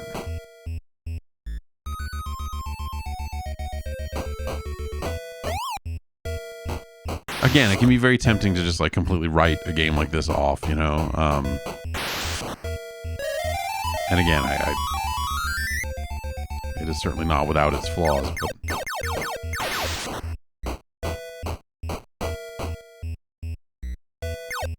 but it's funky in an interesting way, I suppose. Can't ask for much more.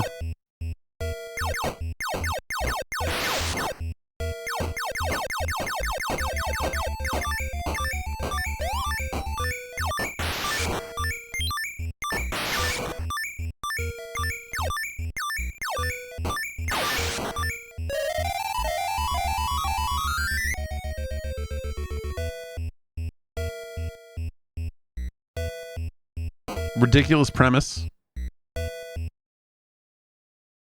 Too many empty rooms, I'll say.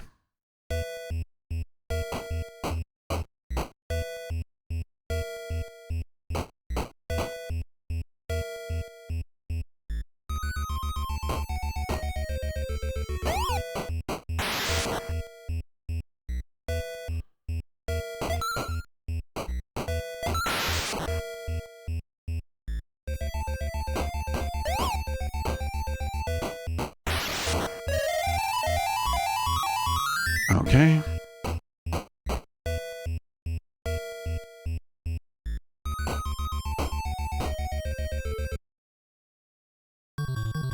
All right.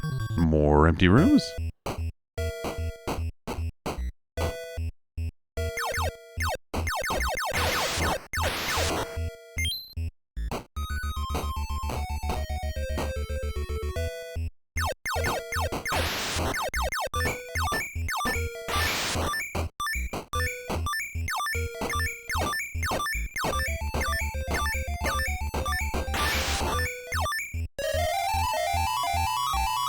Okay. Oh. Look out, baby. Here I come. What is... Wait.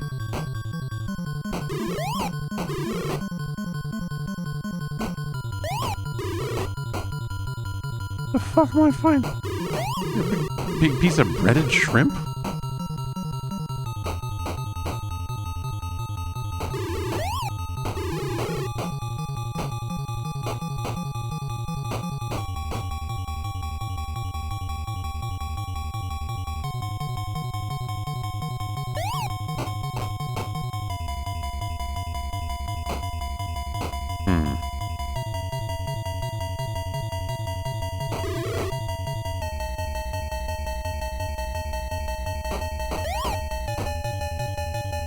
Hard to get the hits in. Oh no.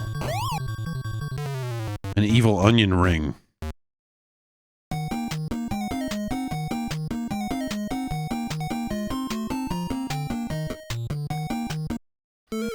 No issues.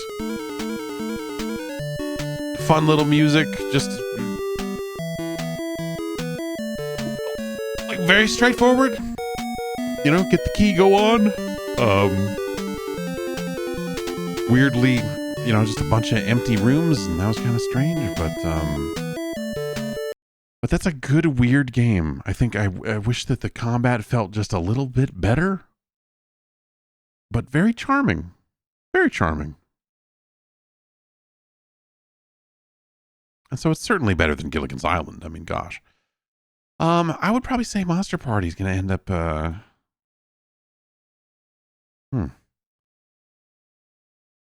It's above Dr. Chaos.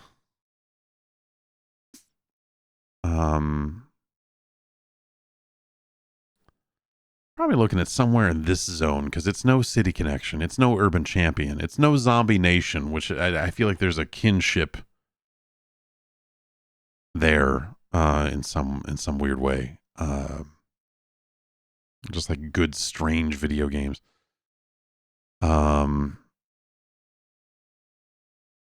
It's better than Section Z, better than Archon.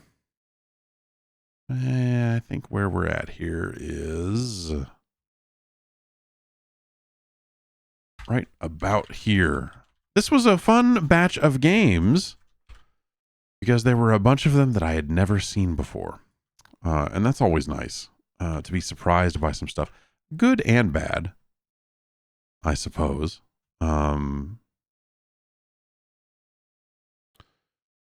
Oh, where did that end up?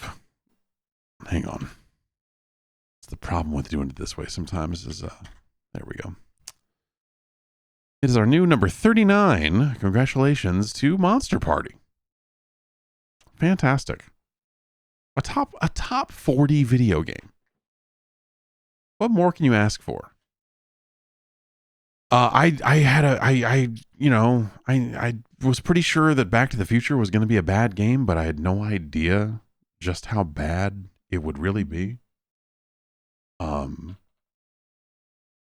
is fucking weird. Like, just I would watch an hour-long video on how that game ended up that way. Like who had to sit down and they were like, we've got 6 weeks to make a Back to the Future game. Who's got an idea? Like, I don't know. What if you just ran? I was already working on a thing where you're running. We just make it look like Marty McFly and then put clocks in it because time. I like that. I like that. Yes.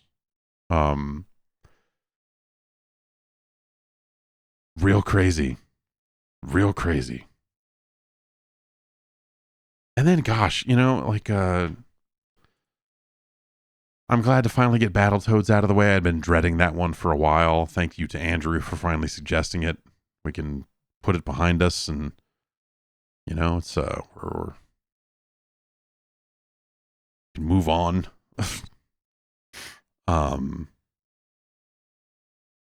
Slalom is interesting to play Slalom again after a pretty long time. I remember there being more to Slalom, I guess, but I guess, that's the thing, you're a damn kid and you don't know what the hell you're doing. And, there's does that work? Yeah. You go there and, there's a version of the list over there at 8bitnintendo.science. And, that's got links to all the episodes as well. This is, there's a YouTube playlist with links to all the episodes. You want to watch them in order and kind of see how it all unfolds and so on and so forth. 125 games. What's the exact number?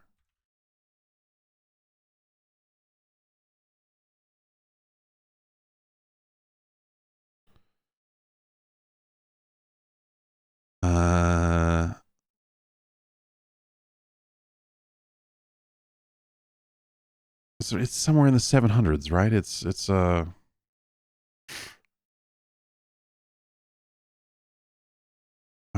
was an exact number. I feel like I'm having trouble finding the exact number here.